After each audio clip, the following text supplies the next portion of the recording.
Cockroach Janata പാർട്ടിയുടെ ഡൽഹി പ്രതിഷേധത്തിന് പ്രതീക്ഷിച്ച ആളെത്തിയില്ല.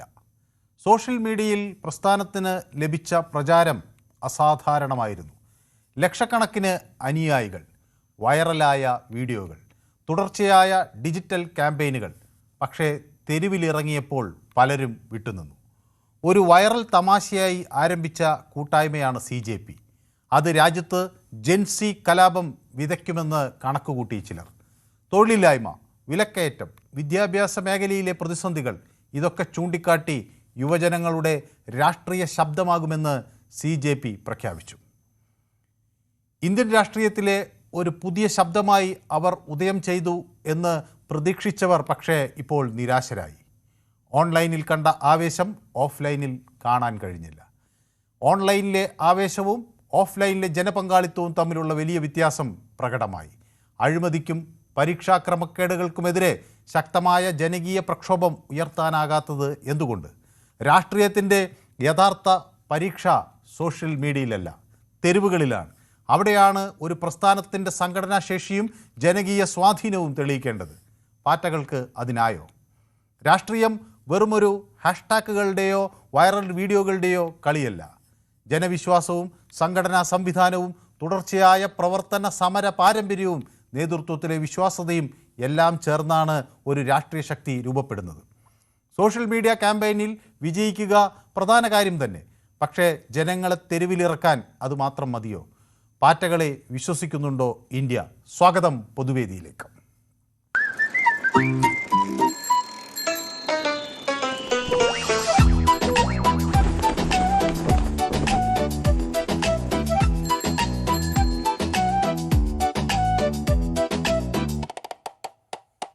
ജന്തർ മന്ദറിൽ നടന്ന കോക്രോച്ച് ജനതാ പാർട്ടിയുടെ പ്രതിഷേധത്തിനെതിരെ ചില പരാതികൾ ഉയരുകയാണ്. അതിൽ ഏറ്റവും സുപ്രധാനമായ ഒരു പരാതി, ഇത് രാഷ്ട്രവിരുദ്ധ ശക്തികളുടെ സാമ്പത്തിക സഹായം ഈ പരിപാടിക്ക് ലഭിച്ചിട്ടുണ്ട് എന്നതാണ്. അതിനെ സംബന്ധിച്ച ഒരു പരാതി ഉയരുന്നത്. അങ്ങനെ ഒരു പരാതി ഉയർന്നതിൻ്റെ അടിസ്ഥാനത്തിൽ ആ നിലയിൽ ഒരു അന്വേഷണം പോലീസിൻ്റെ ഭാഗത്തുനിന്ന് ഉണ്ടാകും. ഒരു FIR രജിസ്റ്റർ ചെയ്യണം എന്ന ഒരു ആവശ്യമാണ് അത് സംബന്ധിച്ച് ഉയർന്നിരിക്കുന്നത്. അത് പ്രധാനമായും ഫോറിൻ ഫണ്ടിങ് അല്ലെങ്കിൽ വിദേശ സാമ്പത്തിക സഹായം ഈ പരിപാടിക്ക് ഉണ്ടായി എന്നതാണ് ഇതിലെ ഒരു പ്രധാന ഒരു വിഷയമായി ഉയർന്നു വന്നിരിക്കുന്നത്. ഏതായാലും അത്തരം ഒരു പ്രധാന വിഷയം ഉയർന്നു വരുമ്പോൾ അത് ഏത് തരത്തിലുള്ള ഒരു പ്രത്യാഘാതം ഉണ്ടാക്കും എന്നത് ഇനി നമുക്ക് നോക്കിക്കാണേണ്ടത്. എന്നോടൊപ്പം ശ്രീ പ്രസന്നൻ മാളയിൽ നിന്ന് ചേരുന്നു. നിരവധി പേർ യൂട്യൂബിലും ചേരുന്നുണ്ട്. ശ്രീ പ്രസന്നൻ, താങ്കൾ പ്രതീക്ഷിച്ചത് ഈ കോക്രോച്ച് പാർട്ടിയിൽ നിന്ന് കാണാൻ കഴിഞ്ഞോ? നമസ്കാരമുണ്ട് സാർ. നമസ്കാരം. ഈ ഒരു വരവ് ഇങ്ങനെ വന്നപ്പോ ഒരു കൊടുങ്കാറ്റിന്റെ ഒരു പ്രതീതി ജനിപ്പിച്ചായിരുന്നു. പക്ഷേ തെരുവിലെത്തിയപ്പോ അതൊരു ചാറ്റൽ മഴയായി പോയോ കൊടുങ്കാറ്റ്? അതെ, അല്ല, നമുക്ക് അങ്ങനെ ഇപ്പൊ സംഭവിക്കുന്നതല്ല, നമ്മളങ്ങനെ പ്രതീക്ഷിച്ചു. ഇപ്പൊ സംഭവിക്കുന്നത് കാണാൻ പറ്റും. പക്ഷേ ഇതുപോലുള്ള ഇതുകളെ നേരിടാനുള്ള ശക്തി എല്ലാ വിധത്തിലും നമുക്ക് ഭാരതത്തിന് ഉണ്ടെന്നുള്ളത് നമ്മൾ മനസ്സിലാക്കണം. ഇത്തരം അതായത് ആവശ്യത്തിനാവാം, ഇതൊരു അനാവശ്യമായ രീതിയിലാണ് വന്നതെന്ന് നമുക്ക് നോട്ടത്തിൽ തോന്നുന്നുണ്ട്. വിദേശത്തിരുന്ന ഒരാൾ ഇതൊക്കെ കണ്ടക്ട് ചെയ്യുക, ഇത് മൊബൈലിൽ കൂടെ ഇത് ചെയ്യുക എന്നൊക്കെ പറഞ്ഞത് അത് എത്രമാത്രം അത് വിജയിക്കും എന്നുള്ള കാര്യത്തിൽ നമുക്ക് സംശയം ഉണ്ടായിരുന്നു. പക്ഷേ ഇതിനൊക്കെ അതിജീവിക്കാനുള്ള പ്രാപ്തി ഇന്ന് നമ്മുടെ ഭാരതത്തിനുണ്ടെന്ന് ഞാൻ മനസ്സിലാക്കണ്ടേ. ഒരു വിധത്തിൽ അല്ലെങ്കിൽ മറ്റൊരു തരത്തില് ഫോഴ്സ് ഉപയോഗിച്ചോ ഫോഴ്സ് ഉപയോഗിക്കാതെയോ നമുക്ക് നേരിടാനുള്ള ശക്തി, നമ്മുടെ രാജ്യത്തിന് എതിരായിട്ട് വരുന്ന ശക്തികളെ നേരിടാനുള്ള ശക്തി നമ്മുടെ ഭാരതത്തിനുണ്ടെന്ന് ഞാൻ ഉറച്ചു വിശ്വസിക്കുന്നു. ഓക്കെ, വ്യക്തമാണ് താങ്കളുടെ അഭിപ്രായം. നിരവധി ആളുകൾ പല കോണുകളിൽ നിന്ന് ഈ കോക്രോച്ച് ജനതാ പാർട്ടിക്ക് പിന്തുണ അറിയിച്ചിരുന്നു. ചില ആളുകളെ നമ്മുടെ BJP ഉൾപ്പെടെയുള്ള കക്ഷികൾ ഈ ആന്തോളൻ ജീവികളെന്ന് പ്രധാനമന്ത്രി കളിയാക്കിയ ചില ആളുകളുണ്ടായിരുന്നു. നിരന്തരമായി എന്തെങ്കിലുമൊക്കെ കാരണം കണ്ടുപിടിച്ച് സമരം ചെയ്യുകയാണ് അവരുടെ ജോലി എന്നൊക്കെ ഒരു പരിഹാസം ഉണ്ടായിരുന്നു. അപ്പോൾ അത്തരം ആളുകൾക്കൊക്കെ ഒരു കേന്ദ്രം എന്ന തരത്തിൽ മാത്രമാണ് ഇതിനെ കാണാൻ കഴിയുന്നു എന്ന വിമർശനം ഒരു ഭാഗത്ത് ഉയരുകയാണ്. ഏതായാലും ലഡാക്കിലെ വിദ്യാഭ്യാസ പരിസ്ഥിതി പ്രവർത്തകനായ സോനം വാങ്ചുക്ക് ഈ പ്രതിഷേധത്തിന് എത്തിയിരിക്കുന്നു. സോനം വാങ്ചുക്കിൻ്റെ നിലപാടുകളെ സംബന്ധിച്ച് പലർക്കും വ്യത്യസ്ത അഭിപ്രായങ്ങളുണ്ടാകാം. അദ്ദേഹം അവിടെ അറസ്റ്റിലാവുകയൊക്കെ ചെയ്തിരുന്നു. സാമ്പത്തിക സഹായം വിദേശത്ത് നിന്ന് കിട്ടിയ വ്യക്തി എന്ന നിലയിൽ നിയമ നടപടികൾ ഒക്കെ നേരിട്ട ആളാണ്. അപ്പോൾ അങ്ങനെ ലഡാക്കിൽ ഒരു പ്രതിഷേധം നേരത്തെ വന്നപ്പോൾ അതും ഒരു ജൻസി കലാപമാണ് എന്ന് കണക്കുകൂട്ടിയവർക്കൊക്കെ പിന്നീട് തെറ്റുകയുണ്ടായി. അപ്പോൾ എന്നോട് സുമേഷ് എന്നോടൊപ്പം ചേരുന്നത് ആലപ്പുഴയിൽ നിന്ന്. സുമേഷ്, ശ്രീ സുമേഷ്, കേൾക്കാം സർ. നമസ്കാരം. നമസ്കാരം. ഇത് ഒരു ജൻസി കലാപമായി രാജ്യം മുഴുവൻ കത്തിപ്പടരുമെന്ന് സുമേഷ് കരുതിയിരുന്നോ? സർ, അങ്ങനെയുള്ള കരുതലൊന്നും എനിക്കില്ല. കാരണം എന്താണെന്ന് വെച്ചാൽ പല പാർട്ടികളും ഈ രാജ്യത്തെ തുരങ്കം വെക്കുവാനായിട്ട് പല ചിത്രശക്തികളും പുറപ്പെടുന്നുണ്ട്. പക്ഷെ അത്തരത്തിലുള്ള ഒരു ശ്രമമൊക്കെ പാളത്തില്ല. കാരണം ഇതിന്റെ ഇരട്ടിയാണ് ഈ രാജ്യത്തെ സ്നേഹിക്കുന്നവരെന്നാണ് ഞാൻ മനസ്സിലാക്കുന്നത്. ഈ രാജ്യത്തെ സ്നേഹിക്കുന്നവർക്ക് ഒരിക്കലും ഈ രാജ്യത്തെ തകർക്കാൻ കഴിയില്ല. പക്ഷെ ഈ സോഷ്യൽ മീഡിയയിലെ പ്രചരണമൊക്കെ കണ്ടപ്പോൾ ഞാൻ വിചാരിച്ചു വലിയ ആൾക്കൂട്ടം ജന്തർ മന്ദറിൽ തടിച്ചു കൂടുമെന്നാണ്. ഇപ്പൊ അവിടെ ആളുകളെക്കാൾ കൂടുതൽ മാധ്യമപ്രവർത്തകരെയാണ് നമുക്ക് കാണാൻ കഴിയുന്നത്. ഇത് എടുക്കാൻ, റീൽസ് എടുക്കാൻ വന്നിട്ടുള്ള ആളുകളാണെന്നാണ് ഞാൻ വിചാരിക്കുന്നത്. അതെ, തീർച്ചയായിട്ടും. അതൊക്കെ എന്ന് പറയുന്നത് ഈ രാജ്യത്തിന് നമ്മൾ പറയുന്നത് പോലെ ഒരു രാജ്യത്തിന് ഗുണപ്രദമാകുന്ന തരത്തിലുള്ള ഒരു പ്രവൃത്തിയാണെങ്കിൽ ഈ രാജ്യത്തിലുള്ള എല്ലാ യുവാക്കളും അതുപോലെ തന്നെ മറ്റു എല്ലാ വിഭാഗം ആൾക്കാരും അതിനകത്തുണ്ടാവും. പക്ഷേ ഇത്തരത്തിലുള്ള ഈ രാജ്യത്തിന്റെ ആ ഇന്റൻഷൻ എന്താണെന്നോ മനസ്സിലാക്കി കഴിഞ്ഞാൽ അവരൊക്കെ പുറമോട്ട് പോകും സാർ. അതാണ് ഇപ്പോൾ സംഭവിച്ചേക്കുന്നത്. ശരി, വ്യക്തമാണ്. അപ്പൊ ശ്രീ സുമേഷ് ആലപ്പുഴയിൽ എവിടെ നിന്നാണ് വിളിച്ചത്? ആലപ്പുഴ പള്ളിക്കൽ എന്ന് പറയും. പള്ളിക്കൽ. Okay, thank you. അപ്പോൾ എന്നോടൊപ്പം ഷിജു, നമ്മുടെ സ്ഥിരം പ്രേക്ഷകൻ, എന്നോട് ചേർന്നിരിക്കും. No worries Manu, another independent struggle that will rise up slowly. നോക്കാം. അപ്പോൾ ഓക്കെ, സുനിൽ കുമാർ എന്നോട് പറയുന്നു നമസ്കാരം എന്ന് പറയുന്നു. എനിക്ക് ചുവന്ന ഹൃദയങ്ങൾ അയച്ചിട്ടുണ്ട്. ജയകുമാറുണ്ട് എന്നോടൊപ്പം. അങ്ങനെ നിരവധി പ്രേക്ഷകർ നമുക്കൊപ്പം ചേർന്നിട്ടുണ്ട്. ഷിജു പറയുന്നത് I know Manu and news 18 want to see a failure of the movement but they will come back എന്നാണ് പറയുന്നത്. അങ്ങനെ ഞങ്ങൾ ഏതെങ്കിലും ഒരു മൂവ്മെൻറ്റ് തകർന്നു പോകണം എന്ന് ആഗ്രഹിക്കുന്നവരല്ല. പക്ഷേ ഷിജു, നമ്മൾ മനസ്സിലാക്കേണ്ട, ഞാൻ വ്യക്തിപരമായി മനസ്സിലാക്കുന്നത്, ഒരു നേതാവ് ഉരുത്തിരിഞ്ഞു വരിക എന്നത് പറയുമ്പോൾ ആ നേതാവ്, നമുക്ക് ഇവിടെയൊക്കെ ഇഷ്ടംപോലെ പല രാഷ്ട്രീയ വിശ്വാസങ്ങളിലുള്ള നേതാക്കൾ കേരളത്തിലും ഇന്ത്യയിലൊക്കെ ഉണ്ടായിട്ടുണ്ട്. അവരൊക്കെ വിദ്യാഭ്യാസ കാലഘട്ടത്തിൽ ഒരു കോസിന് വേണ്ടി അവർ മുന്നോട്ട് വരുന്നു, അവർ ഒരു പ്രസ്ഥാനത്തിൻ്റെ ഭാഗമാകുന്നു, അതിനുവേണ്ടി വലിയ സമർപ്പണം നടത്തുന്നു. അങ്ങനെ ഘട്ടം ഘട്ടമായി അവർ ഒരു പ്രക്ഷോഭത്തിലൂടെ, വലിയ പാന്താവിലൂടെ നടന്ന് അവർ ഒരു നേതൃപദവിയിലെത്തുന്നു. ഇത് ആദ്യം തന്നെ നേതാവായി പിന്നീട് അവർ മുന്നോട്ട് പോകുമ്പോൾ അവർക്ക് എത്രമാത്രം ഇതിനെ കൊണ്ടുപോകാൻ കഴിയും? അങ്ങനെയുള്ള ആളുകളെ വിശ്വസിച്ച് ഈ രാജ്യത്തെ നമുക്ക് ഇവിടുത്തെ സമര പാരമ്പര്യത്തെ ഏൽപ്പിക്കാൻ കഴിയുമോ എന്നൊക്കെയുള്ള വലിയ സംശയം എനിക്കുണ്ട്. അത് ഞാൻ പങ്കുവച്ചെന്നേ ഉള്ളൂ. എനിക്ക് അല്ലെങ്കിൽ ന്യൂസ് 18 ഏതെങ്കിലും സമരം പരാജയപ്പെട്ടാലും വിജയിച്ചാലും ഒന്നും ഒരു വിഷയമല്ല. അത് സമരം ചെയ്യുന്നവരുടെ മാത്രം താല്പര്യങ്ങളാണ്. ഓക്കെ, അപ്പോൾ ഏതായാലും പാറ്റകളെ പറ്റി ശരിക്കും അന്വേഷിക്കണം, വിദേശ ശക്തികളുടെ ഫണ്ടിങ്ങും അന്വേഷിക്കണമെന്ന് സുനിൽകുമാർ എന്നോട് പറയുന്നു. കിഷോർ കോന്നി എന്നോടൊപ്പം ചേർന്നിട്ടുണ്ട്. നമസ്കാരം എന്ന് പറയുന്നുണ്ട്. ഓക്കെ, പങ്കജാക്ഷൻ നായർ എനിക്ക് ചുവന്ന പൂക്കൾ അയച്ചു തരുന്നുണ്ട്. AK കൃഷ്ണൻകുട്ടി എല്ലാവർക്കുമായി ചുവന്ന ഹൃദയങ്ങൾ അയക്കുന്നുണ്ട്. പ്രമോദ് നാണു പറയുന്നു ഭാരതത്തിൽ RSS ഉള്ളിടത്തോളം കാലം ഒരു രാജ്യവിരുദ്ധതയും നടക്കില്ല, ഭാരതത്തിൽ ഒന്നും ചെയ്യാൻ കഴിയില്ല എന്നൊക്കെയാണ് പ്രമോദ് നാണുവിൻ്റെ പറയുന്നത്. ഓക്കെ, കഴിവുകെട്ട മോദി സർക്കാർ രാജിവെക്കേണ്ടതാണ്. പുറം രാജ്യത്ത് നിന്ന് വന്ന് നമ്മുടെ മന്ത്രി രാജിവെക്കാൻ പറഞ്ഞവനെ പിടിച്ച് അകത്തിടാൻ മോദിക്ക് ഭയമാണ്, അകത്തിട്ടാൽ ട്രംപ് ഇറങ്ങുമെന്നൊക്കെ ഓക്കെ പറയുന്നുണ്ട്. ഓക്കെ, അപ്പോൾ നമ്മുടെ കൃഷ്ണൻകുട്ടി നമുക്കൊപ്പം ചേർന്നിട്ടുണ്ട്.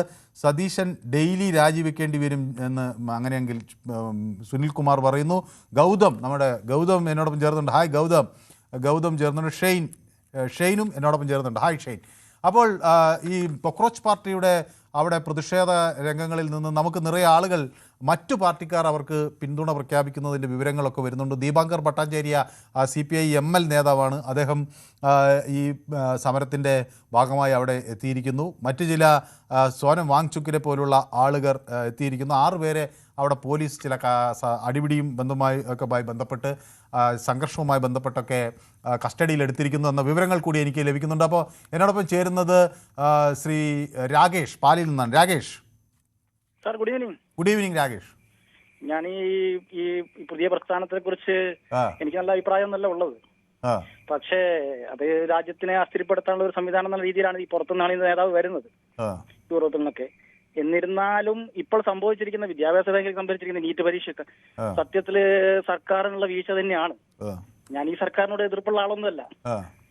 എന്നാലും ആ വീഴ്ചയെ സർക്കാർ അംഗീകരിച്ചിട്ട് ആ വിദ്യാഭ്യാസ മന്ത്രിയെ രാജിവെക്കേണ്ട ആവശ്യമുണ്ട് ശരിക്കും. ഉത്തരവാദിത്തം അയാൾ തന്നെയാണ് ഏറ്റെടുക്കേണ്ടത്. അയാളാണ് തലവൻ. അയാളാണ് തലവൻ. നമ്മൾ സംവിധാനത്തിനെതിരല്ല, പക്ഷേ 25 ലക്ഷം വരുന്ന കുട്ടികളുടെ ഭാവി അത് ശരിക്കും ചോദ്യം ചെയ്യപ്പെടേണ്ടത് തന്നെയാണ്. പക്ഷെ അതിന് നമ്മുടെ പ്രതിപക്ഷ കക്ഷികൾക്ക് അങ്ങനെ ഒരു പ്രക്ഷോഭം ഉയർത്തിക്കൊണ്ടുവരാനുള്ള ശേഷി ഇല്ലേ കേരളത്തിലോ അല്ലെങ്കിൽ രാജ്യത്തോ? അല്ല, 25 ലക്ഷം കുട്ടികളുടെ ഭാവി എന്ന് പറയുമ്പം പലരും ആത്മഹത്യ ചെയ്തിട്ടുണ്ട് അതിനകത്ത്. അപ്പൊ നമ്മുടെ പ്രതിപക്ഷം വേണ്ട രീതിയിൽ ഒരു പ്രതിഷേധം സംഘടിപ്പിച്ചില്ലേ രാകേഷേ? എനിക്ക് തോന്നുന്നു പ്രതിപക്ഷം ഭയങ്കര വീക്കാണ് ഇവിടെ. വീക്കായി പോയി. ഇന്ത്യയിലെ പ്രതിപക്ഷത്തിന് ഒന്നും ചെയ്യാൻ പറ്റുന്നില്ല. ഞാനൊരു നരേന്ദ്രമോദി വിരുദ്ധനൊന്നുമല്ല, ഞാനൊരു സ്വയംസേവൻ കൂടിയാണ്. ഞാനൊരു സ്വയംസേവനാണ്. പക്ഷേ തെറ്റ് കണ്ടാലും നമ്മൾ അത് എവിടെയും തെറ്റാണെന്ന് പറയാം. സ്വയംസേവൻ ആയതുകൊണ്ട് സർക്കാരിന്റെ ഭാഗത്ത് നിൽക്കാനൊന്നുമില്ല. തെറ്റ് തന്നെയാണ്. വിദ്യാഭ്യാസ മേഖല ഉണ്ടായ ഈ CBSE ആണെങ്കിലും ശരി, നമ്മുടെ നീറ്റ് ആണെങ്കിലും ശരി, ഇതൊക്കെ നമ്മുടെ വരും തലമുറനെ ബാധിക്കുന്ന പ്രശ്നങ്ങളാണ്. ഒരു പരീക്ഷ കൃത്യമായി നടത്താൻ കഴിയാത്ത ഒരു രാജ്യമായി നമുക്ക് അധഃപതിച്ചുകൂടാ. അതിന്റെ ഉത്തരവാദിത്വം ഏറ്റെടുത്തിട്ട് ഇങ്ങനെ ഒരു പ്രക്ഷോഭം വരുന്നതിന് മുമ്പ് തന്നെ ഉത്തരവാദിത്വം ഏറ്റെടുത്തിട്ട് ആ വിദ്യാഭ്യാസ മന്ത്രി രാജിവെക്കേണ്ടതായിരുന്നു. എന്നാൽ സർക്കാരിന് ഇവിടെ പ്രതിച്ഛായ വന്നേ. ശരി, വ്യക്തമാണ്. താങ്കളുടെ അഭിപ്രായം വ്യക്തമാണ്. അപ്പോൾ എന്നോടൊപ്പം ശ്രീ ത്രിവിക്രമൻ ചേരുന്നത് കോഴിക്കോട് നിന്നാണ്. ശ്രീ ത്രിവിക്രമൻ, ഹലോ. ഞാൻ കുറെ ജൻസികളെയൊക്കെ പ്രതീക്ഷിച്ചിരിക്കുകയാണ്. പക്ഷേ നമ്മുടെ ജൻസികളൊന്നും നമ്മുടെ പൊതുവേദിയിൽ ഒന്ന് പ്രതികരിച്ച് കണ്ടേക്കും ഞാൻ വിചാരിച്ചു. പക്ഷേ അവരൊക്കെ യൂട്യൂബിലാണ് ഇത് കാണുന്നതെന്ന് തോന്നുന്നു. ഓക്കെ, ഞാൻ യൂട്യൂബിൽ ചിലരെ നോക്കാം. ശ്രീ ത്രിവിക്രമൻ എന്ത് തോന്നുന്നു?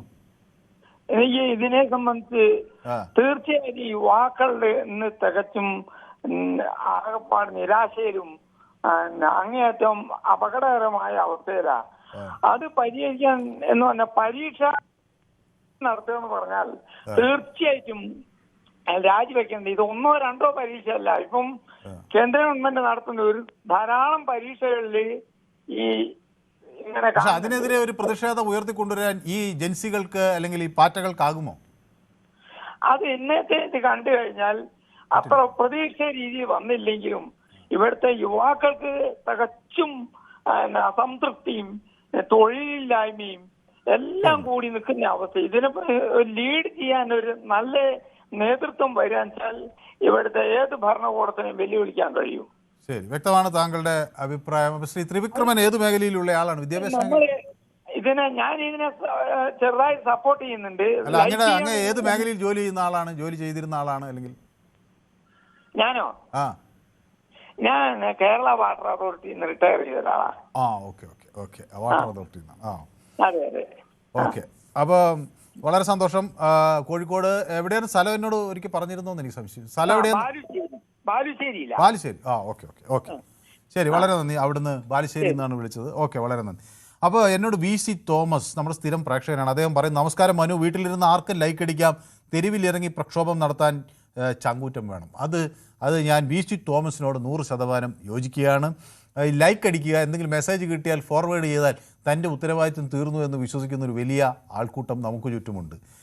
ആകെ ഈ ഫേസ്ബുക്കിൽ എന്തെങ്കിലും ഒരു പോസ്റ്റ് ഇട്ടോ അല്ലെങ്കിൽ വാട്സപ്പിൽ എന്തെങ്കിലും ഒരു പ്രചരണത്തിനൊരു ടെക്സ്റ്റ് ഇട്ടുകൊണ്ടോ നമുക്ക് രാജ്യത്തൊരു വലിയ മാറ്റം കൊണ്ടുവരാൻ കഴിയില്ല. അത് ജനങ്ങളുടെ ഇടയിൽ ഇറങ്ങി പ്രവർത്തിച്ച് അവരോട് നേരിട്ട് സംവദിക്കുന്ന നേതാക്കൾക്ക് കഴിയുമെന്ന് വിശ്വസിക്കുന്ന ഒരാളാണ് ഞാൻ.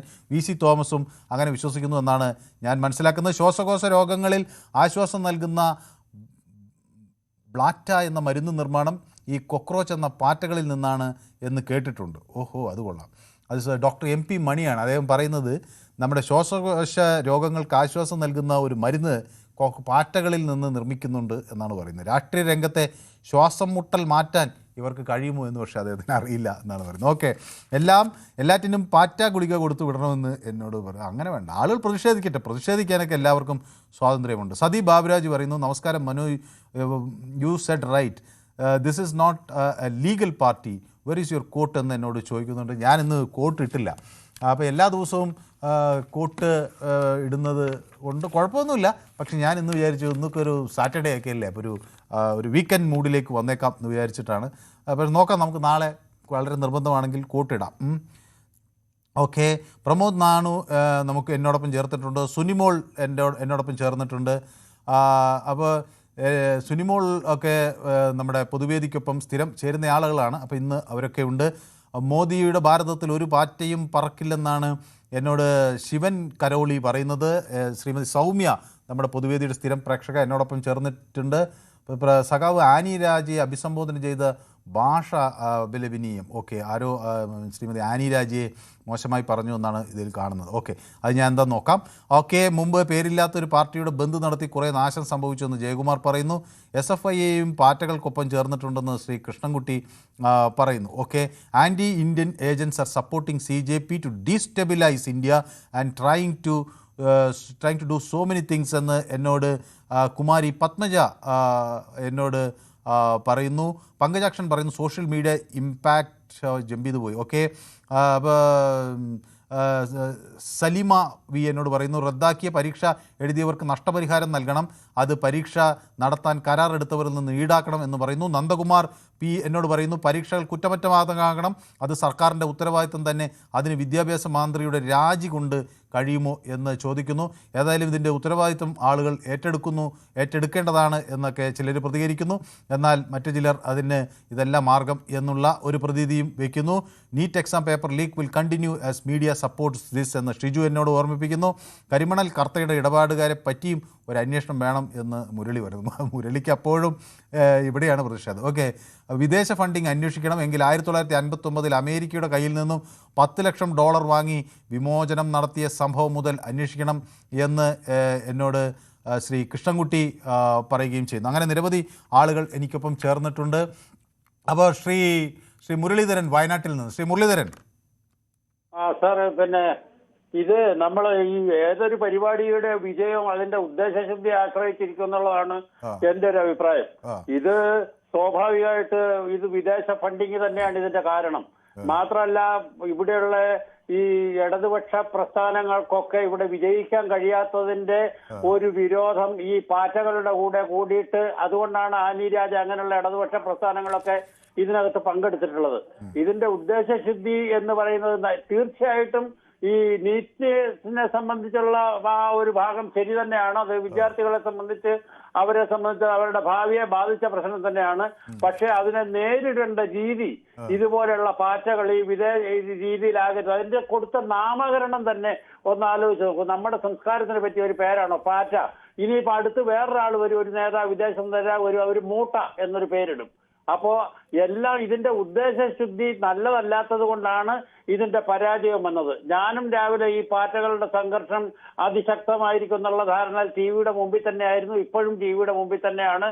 അപ്പോ എനിക്ക് പറയാനുള്ളത് എന്താണെന്ന് വെച്ചാൽ ഉദ്ദേശശുദ്ധി ഇല്ലാത്തത് കൊണ്ട് മാത്രമാണ് 2 ലക്ഷം പേര് വാട്സാപ്പിലൊക്കെ ചേർന്നെങ്കിലും ഇവിടെ രാവിലെ ഇത് പറഞ്ഞ 1000-ഓളം ആൾക്കാർ അതിൽ പങ്കെടുത്തു എന്നാണ് പറയുന്നത്. ഈ 1000-ഓളം ആൾക്കാർ തന്നെ അതിലെങ്ങനെ പങ്കെടുത്തു എന്നുള്ളതൊക്കെ അന്വേഷിക്കേണ്ട കാര്യമാണ്. ഇതേപോലെ ഇത് മാത്രമല്ല, ഖാലിസ്ഥാൻവാദികൾ നമുക്ക് കർഷക പ്രസ്ഥാനത്തിന് വന്നിട്ട് നമ്മുടെ ഭാരതത്തെ തകർക്കാൻ വേണ്ടിയിട്ടുള്ള പരിപാടികൾ എടുത്തിട്ടുണ്ട്. ഇതുപോലെയുള്ള വിദേശ ശക്തികളുടെ ഇടപെടലുകൾ ഒരു കാരണവശാലും നമുക്ക് അനുവദിച്ചുകൂടാ. അത്രേ എനിക്ക് ഇതിനെപ്പറ്റി പറയാനുള്ളൂ. ഓക്കെ, വ്യക്തമാണ്. അപ്പോൾ ഏതായാലും അഭിജിത്ത് ദീപ്കെ ഇന്ന് ഇന്ത്യയിലെത്തി. വലിയ പ്രതിഷേധം ആണ് നടത്താൻ ഉദ്ദേശിക്കുന്നതെന്നൊക്കെയായിരുന്നു അഭിജിത്ത് ദീപ്കെയുടെ പ്രതികരണം. പക്ഷേ എന്തുകൊണ്ടോ പ്രതീക്ഷിച്ച ലൈക്കടിച്ച ആളുകൾ പക്ഷേ റോട്ടിലെത്തിയില്ല എന്നാണ് നമുക്ക് കാണാൻ കഴിഞ്ഞത്. മറ്റു ചില ആളുകളുടെ ഒരു വലിയ പ്രതിഷേധം തൊഴിൽ വേണം എന്നതാണ്. സ്വാഭാവികമായും പഠിച്ചിറങ്ങിയ ആളുകളെ സംബന്ധിച്ചിടത്തോളം തൊഴിൽ ഒരു വലിയ വിഷയമാണ്. പക്ഷേ തൊഴിൽ എന്നത് ഒരു സർക്കാരിനും ഒരു രാജ്യത്തെ മുഴുവൻ ആളുകൾക്കും നൽകണമെങ്കിൽ മുഴുവൻ രാജ്യത്തെയും ദേശസാൽക്കരിക്കേണ്ടി വരും. അല്ലാതെ ഒരു സർക്കാരിന് മുഴുവൻ ആളുകൾക്കും തൊഴിൽ നൽകാൻ കഴിയില്ല എന്ന് നമുക്കെല്ലാവർക്കും അറിയുന്നതാണ്. ഇപ്പോൾ സ്വാഭാവികമായും അത്തരം ഘട്ടങ്ങളിൽ നമ്മൾ ചെയ്യുന്നത് സ്വയം തൊഴിൽ ഉണ്ടാക്കുന്ന അല്ലെങ്കിൽ തൊഴിൽ അന്വേഷിക്കുന്നവരിൽ നിന്ന് തൊഴിൽ ദാതാക്കളായി മാറാൻ യുവാക്കൾക്ക് അനുകൂലമായ ഒരു സാഹചര്യം ഒരുക്കി നൽകുക എന്നതാണ് ഒരു സർക്കാർ ചെയ്യേണ്ടത്. അങ്ങനെ ഒരു വിശ്വാസവും കരുത്തുമൊക്കെയുള്ള ഗൈഡൻസുമൊക്കെ അവർക്ക് ആവശ്യമായ ഉപദേശങ്ങളൊക്കെ ലഭിക്കുന്ന ആളുകൾ കൂടി ഉൾപ്പെടുത്തിക്കൊണ്ട് ഒരു സംവിധാനമുണ്ടെങ്കിൽ പല സ്റ്റാർട്ടപ്പുകളൊക്കെ തുടങ്ങി ആളുകൾക്ക് മുന്നേറാൻ കഴിയും. അങ്ങനെയുള്ള ഒരു സംവിധാനത്തിന് മാത്രമേ കഴിയൂ. അല്ല സർക്കാർ എല്ലാം തങ്ങൾക്ക് തരണം എന്ന് പറയുന്നിടത്ത് അത് വിജയിക്കുമോ എന്ന് എനിക്കറിയില്ല. ലോകത്തൊരു സർക്കാരിനും എല്ലാവർക്കും ജോലി നൽകാൻ കഴിയില്ല എന്ന് നമുക്കറിയാം. ശ്രീ ദിവാകരൻ എന്നോടൊപ്പം ചേരുന്നു തലശ്ശേരിയിൽ നിന്ന്. ശ്രീ ദിവാകരൻ, ചുരുങ്ങിയ വാക്കുകളിൽ, അങ്ങനെ സമയം അതിക്രമിക്കുന്നുകൊണ്ടാണ്. ശ്രീ ദിവാകരൻ. കെടുകാര്യസ്ഥതയും പോരായ്മയും കൊണ്ടാണ് ഇങ്ങനെയുള്ള ചെറുപ്പക്കാർ പിന്നെ ഇങ്ങനെയുള്ള പ്രതിരോധം ചെയ്യുന്നത്, പ്രത്യേകിച്ച് വളർന്നു വരുന്നത്. എന്തുകൊണ്ട് എന്ന് പറഞ്ഞാൽ ഈ കോക്രോച്ച് പോലത്തെ ഈ സംഘടനയിൽ പിന്നെ അവർക്ക് പിന്നെ ചെറിയ പ്രായം, അപ്പം അവര് പിന്നെ ബുദ്ധി അത്ര വളർന്നിട്ടില്ല. എന്നാലും അവര് ഈ നീറ്റ് പരീക്ഷയിൽ വന്നത് കണ്ടില്ല, എത്ര ലക്ഷം കുട്ടികളെ ഭാവി നശിപ്പിച്ച്. അപ്പൊ വേറെ പാർട്ടിയാണെങ്കിൽ ഇവർ ഇങ്ങനെയായിരിക്കുക.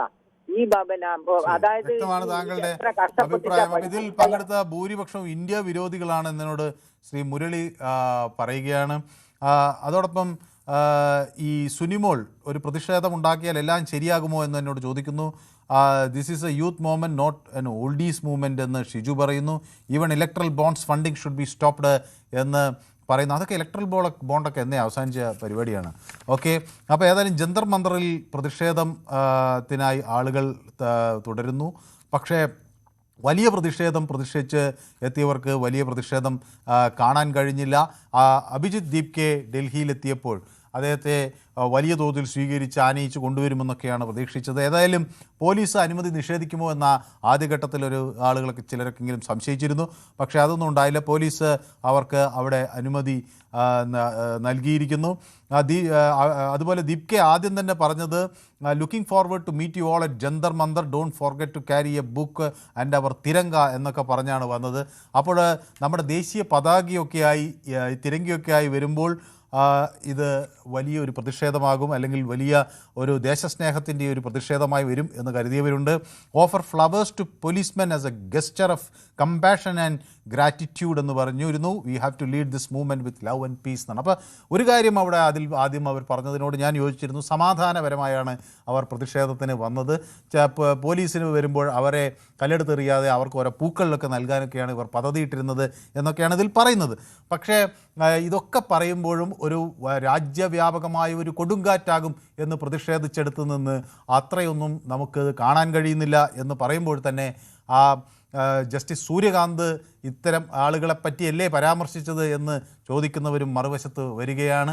കാരണം സോഷ്യൽ മീഡിയയിലും വാട്സപ്പുകളിലും മാത്രം പ്രതികരിക്കുകയും പിന്നീട് മുറിക്കകത്ത് ഒളിച്ചിരിക്കുകയും ചെയ്യുന്ന സാധാരണ മനുഷ്യരായി പോവുകയാണോ ഈ പാറ്റകളും എന്ന് ഇവിടെ എല്ലാവരും സംശയിച്ചു പോവുകയാണ്. രാജൻ എന്നോടൊപ്പം ചേരുന്നു. ശ്രീ രാജൻ തിരുവല്ലയിൽ നിന്നാണ്. ശ്രീ രാജൻ. സാർ, ഈ കേജ്രിവാളിന്റെ അതേ പാത പിന്തുടരുക ഈ പുള്ളി, നമ്മുടെ അഭിജിത്ത് ദീപക്, അതേ പാത പിന്തുടരുക പുള്ളി. ഇപ്പൊ അത് ഫെയിലായെന്നൊന്നും പറയാനൊക്കത്തില്ല. ഇവരിങ്ങനെ പതുക്കെ സോപ്പിട്ട് ഇങ്ങനെ ആൾക്കാരെയൊക്കെ കൂട്ടി പതുക്കെ ചെറുപ്പക്കാരെ കൂട്ടി അവർ ബഹളം ഉണ്ടാക്കാനുള്ള പരിപാടിയാണ് അവർ നോക്കുന്നത്. പക്ഷേ ഈ ദീപകിന്റെ ഉദ്ദേശം രാഷ്ട്രീയ പാർട്ടി ഉണ്ടാക്കുക തന്നെ, അതിനുള്ള പുറപ്പാടാ. അപ്പം വിദേശ ശക്തിയുടെ ഒക്കെ പിന്തുണ ഇവർക്കുണ്ട്. അതാണ് എനിക്ക് പറയാം. ഓക്കെ, വ്യക്തമാണ് താങ്കളുടെ അഭിപ്രായം. അപ്പോൾ എന്തായാലും ഡൽഹി പോലീസ് 6 പേരെ അവിടെ സംഘർഷ സാഹചര്യം മുന്നിൽ കണ്ട് കസ്റ്റഡിയിൽ എടുത്തിരിക്കുന്നു എന്ന വിവരങ്ങൾ വരുന്നുണ്ട്. ശ്രീ രാധാകൃഷ്ണൻ എന്നോടൊപ്പം ചേരുന്നത് ചാത്തന്നൂരിൽ നിന്നാണ്. ശ്രീ രാധാകൃഷ്ണൻ, ചാത്തന്നൂർ, ഒരു രാഷ്ട്രീയ പ്രസ്ഥാനത്തിൻ്റെ ഭാഗമായി പ്രവർത്തിക്കുന്ന ഒരാളാണെങ്കിൽ അങ്ങക്കറിയാം ഒരു ജനാധിപത്യ സംവിധാനത്തിൽ ഒരു രാഷ്ട്രീയ പാർട്ടിക്ക് ജനങ്ങളുടെ വിശ്വാസം ലഭിക്കണമെങ്കിൽ എന്തുമാത്രം പ്രയത്നങ്ങൾ, ത്യാഗം ഒക്കെ അതിൻ്റെ ഭാഗമായി വേണമെന്ന്. ഒരു സുപ്രഭാതത്തിൽ ഉദിച്ചു വരുന്ന രാഷ്ട്രീയ പാർട്ടികൾക്ക്, പ്രസ്ഥാനങ്ങൾക്ക് എത്ര ആയുസ് ഉണ്ടാകും എന്ന് അങ്ങ് കരുതുന്നു? തീർച്ചയായും താങ്കൾ അഭിപ്രായപ്പെട്ട വസ്തുത വളരെ കാലിക പ്രസക്തമാണ്. നമ്മൾ ചിന്തിക്കുമ്പോൾ തന്നെ നമ്മൾ സമീപകാലത്ത് പെട്ടെന്നുണ്ടായ പാർട്ടി അല്ലെങ്കിൽ പെട്ടെന്നുണ്ടായ കൂട്ടായ്മ എന്ന് പറയുമ്പോൾ തന്നെ നമ്മുടെ തൊട്ട് സമീപ സംസ്ഥാനത്ത് വിജയുടെ പാർട്ടിയുടെ ആയുസ്സും അതിന്റെ ഫീൽഡ് വർക്കിനെയൊക്കെ കുറിച്ച് നമുക്കറിയാമല്ലോ. വിജയ് എന്ന് പറയുന്ന മഹാനടന് അവിടെ ആരാധകരായിട്ടുള്ള കുട്ടികൾ ഈ ചിത്രങ്ങളിൽ പാലൊഴിക്കുകയും ഒക്കെ ചെയ്യുന്ന തരത്തിലുള്ള കുറച്ച് കുട്ടിക്കൂട്ടങ്ങളാണ് നമ്മുടെ കേരളത്തിലുണ്ട്. അത്തരത്തിലുള്ളൊരു സംവിധാനം മാത്രമായിരുന്നു എന്ന് നിസ്സാരവൽക്കരിച്ച് കണ്ടിരുന്ന DMKയും മറ്റു പാർട്ടികളും അടക്കം നമ്മൾ മനസ്സിലാക്കൂ. നമ്മുടെ ഈ എക്സിറ്റ് പോൾ പോലും വന്ന സമയത്ത് തമിഴ്നാടിന്റെ എക്സിറ്റ് പോൾ വന്ന സമയത്ത് വളരെ DMK അല്ല ഈ വിജയുടെ പാർട്ടിയെ അത്ര മുന്നോട്ട് വരും എന്നുള്ള രീതിയിൽ ഒരു എക്സിറ്റ് പോളിലും പറഞ്ഞില്ല എന്നുള്ള വസ്തുത കൂടി നാം മനസ്സിലാക്കേണ്ടതായിട്ടുണ്ട്. അത് മറ്റൊരു വിഷയം ഞാൻ ചൂണ്ടിക്കാണിച്ചു എന്നത് മാത്രമാണ്. നമ്മുടെ ഈ പാർട്ടികളെ കുറിച്ച് പറയുമ്പോൾ എനിക്ക് സത്യത്തിൽ ആശ്ചര്യമാണ് തോന്നിയത്. നമ്മൾ ഇപ്പോൾ ഈ പാർട്ടിയെ ഏറ്റവും കൂടുതൽ എതിരെ സംസാരിക്കുന്നവരും കേരളത്തിലുള്ളവരായാലും മറ്റുള്ളവരായാലും ഒക്കെ തന്നെ ഇപ്പോൾ ഇരിക്കുന്ന ഭരണകൂടത്തെ അനുകൂലിച്ച് നിൽക്കുന്ന അവരുടെ അനുയായികൾ മാത്രമാണ് ഈ പാറ്റാക്കൂട്ടത്തെ ഭയപ്പെടുന്നത്. എനിക്ക് ചിരിയാണ് തോന്നിയത്. ഈ അഭിജിത്ത് എന്ന് പറയുന്ന ആള്, അദ്ദേഹം അവിടെ ഇരുന്നൊരു ആഹ്വാനം ചെയ്തു. നമ്മുടെ ഈ ഇന്ത്യ മഹാരാജ്യത്തുള്ള കുറെ ചെറുപ്പക്കാരും പലതരത്തിലുള്ള ആൾക്കാരും അതിനെ അനുകൂലിച്ചു. ഉടൻ തന്നെ നമ്മുടെ രാജ്യത്തെ ഭരണകൂടം അവരെ അങ്ങ് മുദ്ര കുത്തുകയാണ്. രാജ്യദ്രോഹികളാണ്, അരാജകം ഉണ്ടാക്കുക. എന്താണ് അഭിജിത്തിനൊരു പാർട്ടി ഉണ്ടാക്കാനുള്ള സ്വാതന്ത്ര്യമില്ലേ? ഇവിടെ കമലഹാസന്റെ പാർട്ടി ഉണ്ടാക്കാം, 24 മണിക്കൂർ കൊണ്ട് വിജയ്ക്ക് പാർട്ടി ഉണ്ടാക്കാം, AAPക്ക് ഉണ്ടാക്കാം.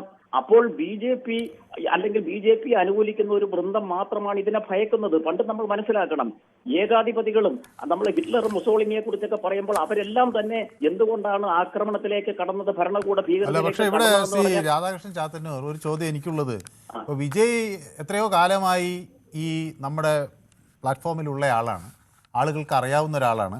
അദ്ദേഹം വന്നു, ആദ്യഘട്ടങ്ങളിൽ അദ്ദേഹം ചില പ്രതികരണങ്ങൾ നടത്തി, അദ്ദേഹം പാർട്ടി ഉണ്ടാക്കാൻ പോകുന്നു എന്നതൊക്കെ ചർച്ചയായി. അങ്ങനെ അദ്ദേഹം പാർട്ടി ഉണ്ടാക്കുന്നു. ആ പാർട്ടി ഉണ്ടാക്കി അദ്ദേഹം തെരഞ്ഞെടുപ്പിനെ നേരിടുന്നു. അപ്പോഴും വിജയ്ക്കൊപ്പം വരുന്നത് ഇതുപോലെ ആർക്കും അറിയാത്ത കുറേ ആളുകളല്ല. ഇപ്പോൾ KS സെങ്കോട്ടിയൻ, അത് AIDMK നേതാവായിരുന്നു. നിർമ്മൽ കുമാർ ആണെങ്കിൽ നേരത്തെ AIDMK നേതാവായിരുന്നു. ബുസ്സി ആനന്ദിനെ നമുക്കറിയാം, അദ്ദേഹവും അവിടെ പോണ്ടിച്ചേരിയിലൊക്കെ അറിയപ്പെടുന്ന രാഷ്ട്രീയ നേതാവായിരുന്നു. ലോകേഷ് തമിഴേഷിനെ നമുക്കറിയാം. ഇങ്ങനെ വി കറുപ്പയ്യെ നമുക്ക് ഫോർമർ DMK ലീഡറാണ്. VS ബാബു ഉണ്ട്, അത് AIDMKയിലാണ്. JCD പ്രഭാകർ. ഇങ്ങനെ വിജയുടെ പാർട്ടിയിൽ ചേർന്നിട്ടുള്ള ഒരുപാട് നേതാക്കളെ ആളുകൾക്ക് അറിയാവുന്നതാണ്. ഇത് ആർക്കും അങ്ങനെ പരിചിതമല്ലാത്ത കുറേ യുവാക്കളാണ് വന്നിട്ടുള്ളത്. ഇവർക്ക് ഒരു രാജ്യത്തിൻ്റെ രാഷ്ട്രീയത്തെ നയിക്കാൻ ആകുമോ എന്ന വലിയ സംശയം ആളുകൾക്ക് വന്നാൽ അവരെ കുറ്റം പറയാനാകുമോ?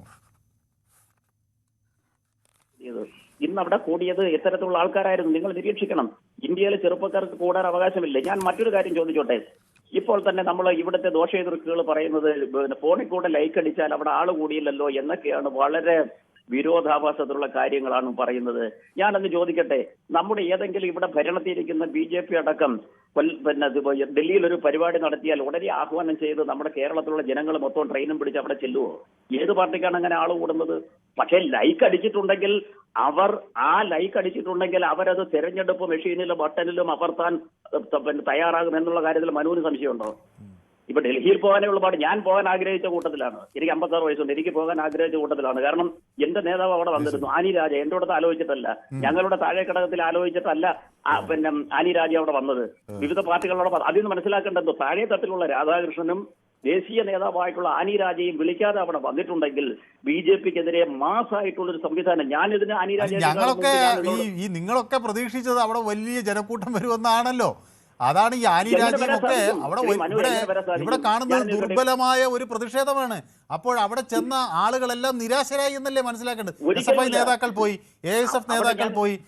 ഇതുപോലെ BJPക്കാർ ആന്തോളൻ ജീവികൾ എന്ന് വിളിച്ച് പരിഹസിക്കുന്ന എവിടെ പ്രതിഷേധം ഉണ്ടെങ്കിലും കാണുന്ന കുറേ ആളുകളുണ്ടല്ലോ. എവിടെ പ്രതിഷേധം ഉണ്ടെങ്കിലും നമുക്ക് അവരെ കാണാൻ കഴിയും. അങ്ങനെ ഉള്ള കുറേ ആളുകൾ അവിടെ ചെന്നു. അല്ലാതെ ഒരു വലിയ ഒരു പ്രതിഷേധം, ഇപ്പം നമ്മൾ ആം ആദ്മി പാർട്ടിയുടെ ചരിത്രമെടുക്കുമ്പോൾ പോലും അവരുപയോഗിച്ച് ജാഡു എന്ന ചൂലെന്ന ഒരു സാധാരണക്കാരന് എളുപ്പത്തിൽ മനസ്സിലാകുന്ന ഒരു പ്രയോഗമൊക്കെ ആയി വരുമ്പോൾ അതിന് വലിയ ആൾക്കൂട്ടമുണ്ടായിരുന്നു, പിന്തുണയുണ്ടായിരുന്നു. ഇവിടെ നിങ്ങളെയൊക്കെ ഈ ആനി രാജയെയും SFI നേതാക്കളെയും അവിടുത്തെ മാധ്യമപ്രവർത്തകരെയൊക്കെ മാറ്റി നിർത്തിയാൽ പിന്നെ അതുവഴി അത് കാണാൻ വന്ന കുറച്ച് ആളുകളെ ഉള്ളൂ. ശ്രീ മനു, നമ്മൾ നാളെ ഇത് നോക്കി നിങ്ങൾ നിസ്സാരവൽക്കരിക്കരുത്. ഞാൻ നിസ്സാരവൽക്കരിക്കുന്നത് നാളെ വലുതായാൽ ഞാൻ അതിനെ അംഗീകരിക്കാം. പക്ഷെ ഇപ്പൊ അംഗീകരിക്കാൻ നിർവാഹമില്ല. ഈ സോഷ്യൽ മീഡിയയിൽ ലൈക്ക് ചെയ്തോ? സോഷ്യൽ മീഡിയയിൽ വഴി ഒരാളും അവരുടെ തമ്പ്, അതായത് വിരൽ അവരുടെ കയ്യിലിരിക്കുന്ന മൊബൈൽ ഫോണിൽ അമർത്തിയിട്ടുണ്ടെങ്കിൽ അത് തീർച്ചയായിട്ടും വോട്ടിംഗ് മെഷീനിലോ അമർത്തുവാൻ അവർക്ക് ഭയമുണ്ടോ മനു? അത് ആള് കൂടുന്ന അവിടെ നിൽക്കട്ടെ, ആള് പതുക്കെ കൂടും. അല്ല, ഇതിലുള്ള വലിയ വിഷയം എന്താന്ന് വെച്ചാൽ, ഞാൻ ഇപ്പൊ നമ്മുടെ ഈ പൊതുവേദിയിൽ തന്നെ വിളിച്ചതിൽ ഒരുപാട് പേർ വ്യത്യസ്ത രാഷ്ട്രീയ ഇതിലുള്ളവരാണ്. അപ്പോൾ ഇപ്പോൾ ഒരു RSSൽ തന്നെ ഒരാൾ വിളിച്ചു, എനിക്ക് RSS ആശയത്തോടാണ് യോജിപ്പ്, പക്ഷേ ഈ ചില പ്രവണതകളോട് എനിക്ക് വിയോജിപ്പുണ്ട്. അങ്ങനെയുള്ളവർ ഇതിനെ പിന്തുണയ്ക്കുന്നുണ്ടാവും. പക്ഷേ തെരഞ്ഞെടുപ്പ് വരുമ്പോൾ അവരവരുടെ പഴയ രാഷ്ട്രീയ പാർട്ടിയിലേക്കാണ് പോകുന്നത് പലപ്പോഴും. അവർ അതിന് പോകത്തില്ലെന്ന ഞാനത് AIPക്ക് വോട്ട് ചെയ്തില്ല, വിജയ്ക്ക് വോട്ട് ചെയ്തില്ലേ? എന്തുകൊണ്ട് അവിടെ BJPക്ക് വോട്ട് ചെയ്തില്ല?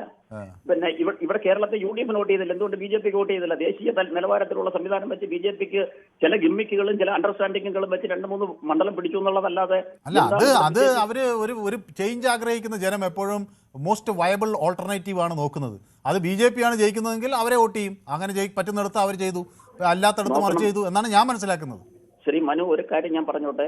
നമ്മൾ നാളെയും നമ്മൾ വരും ദിവസങ്ങളിൽ കാണും BJPക്കെതിരെ. നമ്മൾ നേരത്തെ തന്നെ നിങ്ങൾ പറഞ്ഞല്ലോ, ഇവിടുത്തെ പ്രതിപക്ഷം അശക്തമാണെന്ന് എനിക്കും മനുവിനും അറിയാമല്ലോ. ഇന്ത്യ മഹാരാജ്യത്ത് പ്രതിപക്ഷം അശക്തമാണെന്ന് എനിക്കും അറിയാം, മനുവിനും അറിയാം. കുറെ പ്രാദേശിക പാർട്ടികൾ അവരെ താല്പര്യങ്ങൾ, തമിഴ്നാടിന് ഒരു രാഷ്ട്രീയം, ആന്ധ്രയ്ക്ക് ഒരു രാഷ്ട്രീയം, തെലങ്കാനയ്ക്ക് ഒരു രാഷ്ട്രീയം, പഞ്ചാബിന് രാഷ്ട്രീയം, അവരവരുടെ പ്രാദേശിക രാഷ്ട്രീയം. ഈ 28 സംസ്ഥാനങ്ങളും ഈ എനിക്ക് എന്നെക്കാളും മനുവിനറിയാം, പല സംസ്ഥാനങ്ങളും ഒരു രാഷ്ട്രം ഉണ്ടാക്കി കൊടുത്താൽ അതുകൊണ്ട് തൃപ്തിയാവുന്നവരാണ് അവര്. ആ മാനസികാവസ്ഥയിൽ ചിന്തിക്കുന്ന രാഷ്ട്രീയ പാർട്ടി തെലങ്കാനയുടെയും പഞ്ചാബിന്റെയും അവസ്ഥ താങ്കൾക്ക് അറിയുമല്ലോ. അപ്പൊ അങ്ങനെയുള്ളവരുടെ എങ്ങനെയാണ് വലിയ ഒരു പാർട്ടിക്ക് BJPക്കെതിരെ മാസമായിട്ട് പ്രതിപക്ഷ മൂവ്മെന്റ് ഉണ്ടാക്കാൻ കഴിയുന്നത്? ഒരിക്കലും കഴിയില്ല. പക്ഷെ ഇടതുപക്ഷ പാർട്ടികൾക്ക് അങ്ങനെ ചിന്തിക്കാൻ കഴിയില്ല. ഇടതുപക്ഷം ഇപ്പോൾ ഇരിക്കുന്ന ഈ വർഗീയമായിട്ടുള്ള അല്ലെങ്കിൽ മാസമായിട്ടുള്ള സമ്പത്ത് കൊണ്ട് എന്തിനേയും അടിച്ചമർത്തുന്ന എതിരാളികളെ ഉന്മൂലനം ചെയ്യുന്ന രാഷ്ട്രീയത്തിനെതിരെ ഒരു മൂവ്മെന്റ് ഇന്ത്യയിൽ വളർന്നു വരണം. ഇടതുപക്ഷം അതിനോടൊപ്പം നിൽക്കും. അതുകൊണ്ടാണ് താഴെത്തട്ടിലുള്ള അങ്ങനെ ഒരു പ്രതിഷേധത്തിന് നേതൃത്വം ഇടതുപക്ഷം നൽകുകയാണെങ്കിൽ ശരി. ഇത് പാറ്റകളുടെ ബാക്കിൽ പോയി ആനി രാജയ്ക്ക് നിൽക്കേണ്ടി വരുമ്പോ അത് ഒരു ചെറിയ ആശങ്കയില്ലേ? അല്ല, അതിലൊന്നും കാര്യമില്ല. അതൊക്കെ ഈ മൂവ്മെന്റുകൾ ഉരുത്തിരിഞ്ഞു വരേണ്ടത്. നമ്മൾ സ്വർണം എങ്ങനെയാണ് നമ്മൾ തരംതിരിച്ചെടുക്കുന്നത്? സ്വർണം നമ്മൾ ഖനനം ചെയ്യുമ്പോൾ ധാരാളം മാലിന്യങ്ങൾ, പല തരത്തിലുള്ള ഉൽപ്പന്നങ്ങൾ അതിലുണ്ട്. അതിനെല്ലാം സംസ്കരിച്ചിട്ടാണ് ഏറ്റവും ഒടുവിൽ നല്ല സ്വർണത്തിലേക്ക് അത് മാറി വരുന്നത്. അങ്ങനെ ഊതിക്കാച്ചിയ ഒരു പൊന്നായി ഇതിലെ രാഷ്ട്രീയ ആശയം വരട്ടെ എന്ന് ഞാനും ആഗ്രഹിക്കുകയാണ്. തീർച്ചയായും ശക്തി ഇന്ന് പ്രതിപക്ഷത്തിനില്ല. ഏതായാലും അങ്ങ് ഡൽഹിയിലേക്ക് പോയിരുന്നെങ്കിൽ നമുക്ക് അതിന്റെ ഒരു യഥാർത്ഥ ചിത്രം ഞാൻ പോകുമായിരുന്നു. അപ്പൊ ഞാനീ പറഞ്ഞെന്താണെന്നറിയോ, എന്നെ പോലെ പോകാൻ ഈ അതായത് ലൈക്ക് ചെയ്ത ജനങ്ങൾക്ക് പോകണമെന്ന് ആഗ്രഹമുണ്ട്. അതാണ് എന്റെ കാര്യം പറഞ്ഞത്. എനിക്ക് പോകണമെന്ന് ആഗ്രഹം ഉണ്ടായിരുന്നെങ്കിൽ അവിടുത്തെ യഥാർത്ഥ ചിത്രം എന്തായിരുന്നു എന്ന് നമ്മുടെ പൊതുവേദി പ്രേക്ഷകർക്ക് ഒരു ഇൻസൈഡർ എന്ന രീതിയിൽ മനസ്സിലാക്കാമായിരുന്നു ഞാൻ പറഞ്ഞത്. ഇവിടെ കേരളത്തിൽ നമുക്ക് പോകാൻ അസൗകര്യമുണ്ട്. അതുപോലെ കോടിക്കണക്കിന് ആൾക്കാർ അവിടെ പോകാൻ വെമ്പൽ കൊണ്ട് നിൽക്കുക, എന്നെ പോലുള്ളവര് പോകാൻ വെമ്പൽ കൊണ്ട് നിൽക്കുക. അപ്പോ ഇതുകൊണ്ട് നിസ്സാരമായിട്ട് നിങ്ങൾ കാണരുത്. ഇതൊരു വലിയ മൂവ്മെന്റ് ആണ്. ശരി, വ്യക്തമാണ് താങ്കളുടെ അഭിപ്രായം. ഓക്കെ, അപ്പോൾ കുറച്ച് ആളുകൾ നിൽക്കുന്നത് കൊണ്ടാണ്. അപ്പോൾ നിറയെ പേർ എന്നോടൊപ്പം ചേരുന്നുണ്ട്. CJP rise slogans against Godi media, that is by Manu and News 18 is upset and put this thumbnail എന്ന് പറയുന്നു. അപ്പോൾ ഇതിലൊരു കാര്യം, ഷിജു ഇതിൻ്റെ സ്ഥിരം പ്രേക്ഷകനാണല്ലോ. നിങ്ങൾക്ക് ഒരു മീഡിയ കളിയാക്കാം, ഏത് മീഡിയ വേണമെങ്കിലും കളിയാക്കാം. അതിലെ ഒരു ആങ്കറെ കളിയാക്കാം, ഒരു പരിപാടിയെ കളിയാക്കാം. പക്ഷെ അതിനൊരു രാഷ്ട്രീയ സ്വഭാവമുണ്ട് എന്ന് കുറ്റപ്പെടുത്താം. പക്ഷേ ഇത് പൊതുവേദിക്ക് ബാധകമാകില്ല. കാരണം പൊതുവേദി എന്നത് ഞാൻ എത്രയോ തവണ പറഞ്ഞത് അതൊരു ആങ്കർ അവതരിപ്പിക്കുന്ന പരിപാടിയല്ല. അത് കേരളത്തിലെ പ്രതികരിക്കുന്ന കേരളത്തിലെ മാത്രമല്ല ലോകമെമ്പാടുമുള്ള പ്രതികരിക്കുന്ന മലയാളികളുടെ ഒരു വലിയ കൂട്ടായ്മയാണ്. അപ്പോൾ അവർ കൂട്ടായാണ് ഇവിടെ ഒരു അഭിപ്രായ സമന്വയം ഉണ്ടാകുന്നത്. അപ്പോൾ അതുകൊണ്ട് ഇത് മനു ഇപ്പോൾ ഞാനിപ്പോൾ ഇതിനെതിരാണെന്ന് വിചാരിച്ചോ, അല്ലെങ്കിൽ ഞാൻ കോൺഗ്രസ്സുകാരനാണെന്നോ അല്ലെങ്കിൽ BJPക്കാരനാണെന്നോ CPMകാരനാണെന്നോ എന്ത് വേണമെങ്കിലും നിങ്ങൾക്ക് വിചാരിക്കാം. പക്ഷേ അതൊക്കെ എൻ്റെ വ്യക്തിപരമായ കാര്യമാണ്. പൊതുവേദിക്കുള്ള സ്വഭാവം അത് എല്ലാവരും കൂടി ഉൾക്കൊള്ളുന്നൊരു സ്വഭാവമാണ്. അപ്പോൾ അതുകൊണ്ട് ആ പരിപ്പ് ഈ ചട്ടിയിൽ വേവില്ല. രജനീഷ് എന്നോടൊപ്പം ചേരുന്നു കോഴിക്കോട് നിന്ന്. രജനീഷ്, പാറ്റകളുടെ സമരം പാളിയോ എന്ന ക്യാപ്ഷനാണ് താങ്കൾ കൊടുത്തത്. വളരെ നല്ലതാണ്. പാളി എന്ന് തന്നെ പറയാം. പാളിയോ? കാരണം ഈ ആദ്യമായി ഞാൻ News 18 അഭിനന്ദിക്കുകയാണ്. പൊതുവേദി എന്ന പരിപാടി വെച്ചുകൊണ്ട് ലൈവായിട്ട് ആൾക്കാർ സംസാരിക്കാനുള്ള ധൈര്യം വേണമെങ്കിൽ നല്ല രീതിയിൽ പ്രവർത്തിക്കുന്ന ഒരു ചാനലിന് മാത്രമേ ഇതൊക്കെ ചെയ്യാൻ പറ്റൂ. അല്ലെങ്കിൽ തെറി കേൾക്കേണ്ടി വരും. അത് വേറെ ഒന്ന്. പിന്നെ ഈ രാധാകൃഷ്ണൻ എന്ന് പറയുന്ന ആൾ കുറച്ചു മുമ്പ് പറഞ്ഞ ഒരാൾ, അവർക്കുള്ള ചെറിയൊരു മറുപടി, ഇടതുപക്ഷവും അടക്കമുള്ള പ്രതിപക്ഷം ദുർബലമാണെന്ന് അദ്ദേഹത്തിന് അറിയാം. പക്ഷേ അദ്ദേഹത്തിനെ പോലുള്ള ആളുകൾ വിചാരിച്ചതുപോലെ സമരം നടന്നില്ല എന്ന് അദ്ദേഹത്തെ പോലെ ആളുകൾ വിചാരിക്കുന്നത് വെച്ചാൽ കർഷക സമരം പോലെ ഇതൊരു അക്രമ സമരമായി തൊട്ടാകെ തീ കൊടുത്ത് ഇതാക്കി പോലീസിനെതിരെ യുദ്ധം പ്രഖ്യാപിക്കുമെന്നാണ് വിചാരിക്കുന്നത്. പക്ഷെ അതൊന്നും സംഭവിച്ചില്ല. അതിലുള്ള നിരാശ അദ്ദേഹത്തിന്റെ മുഖത്തുണ്ട്, അദ്ദേഹത്തിന്റെ സംസാരത്തിലുണ്ട്.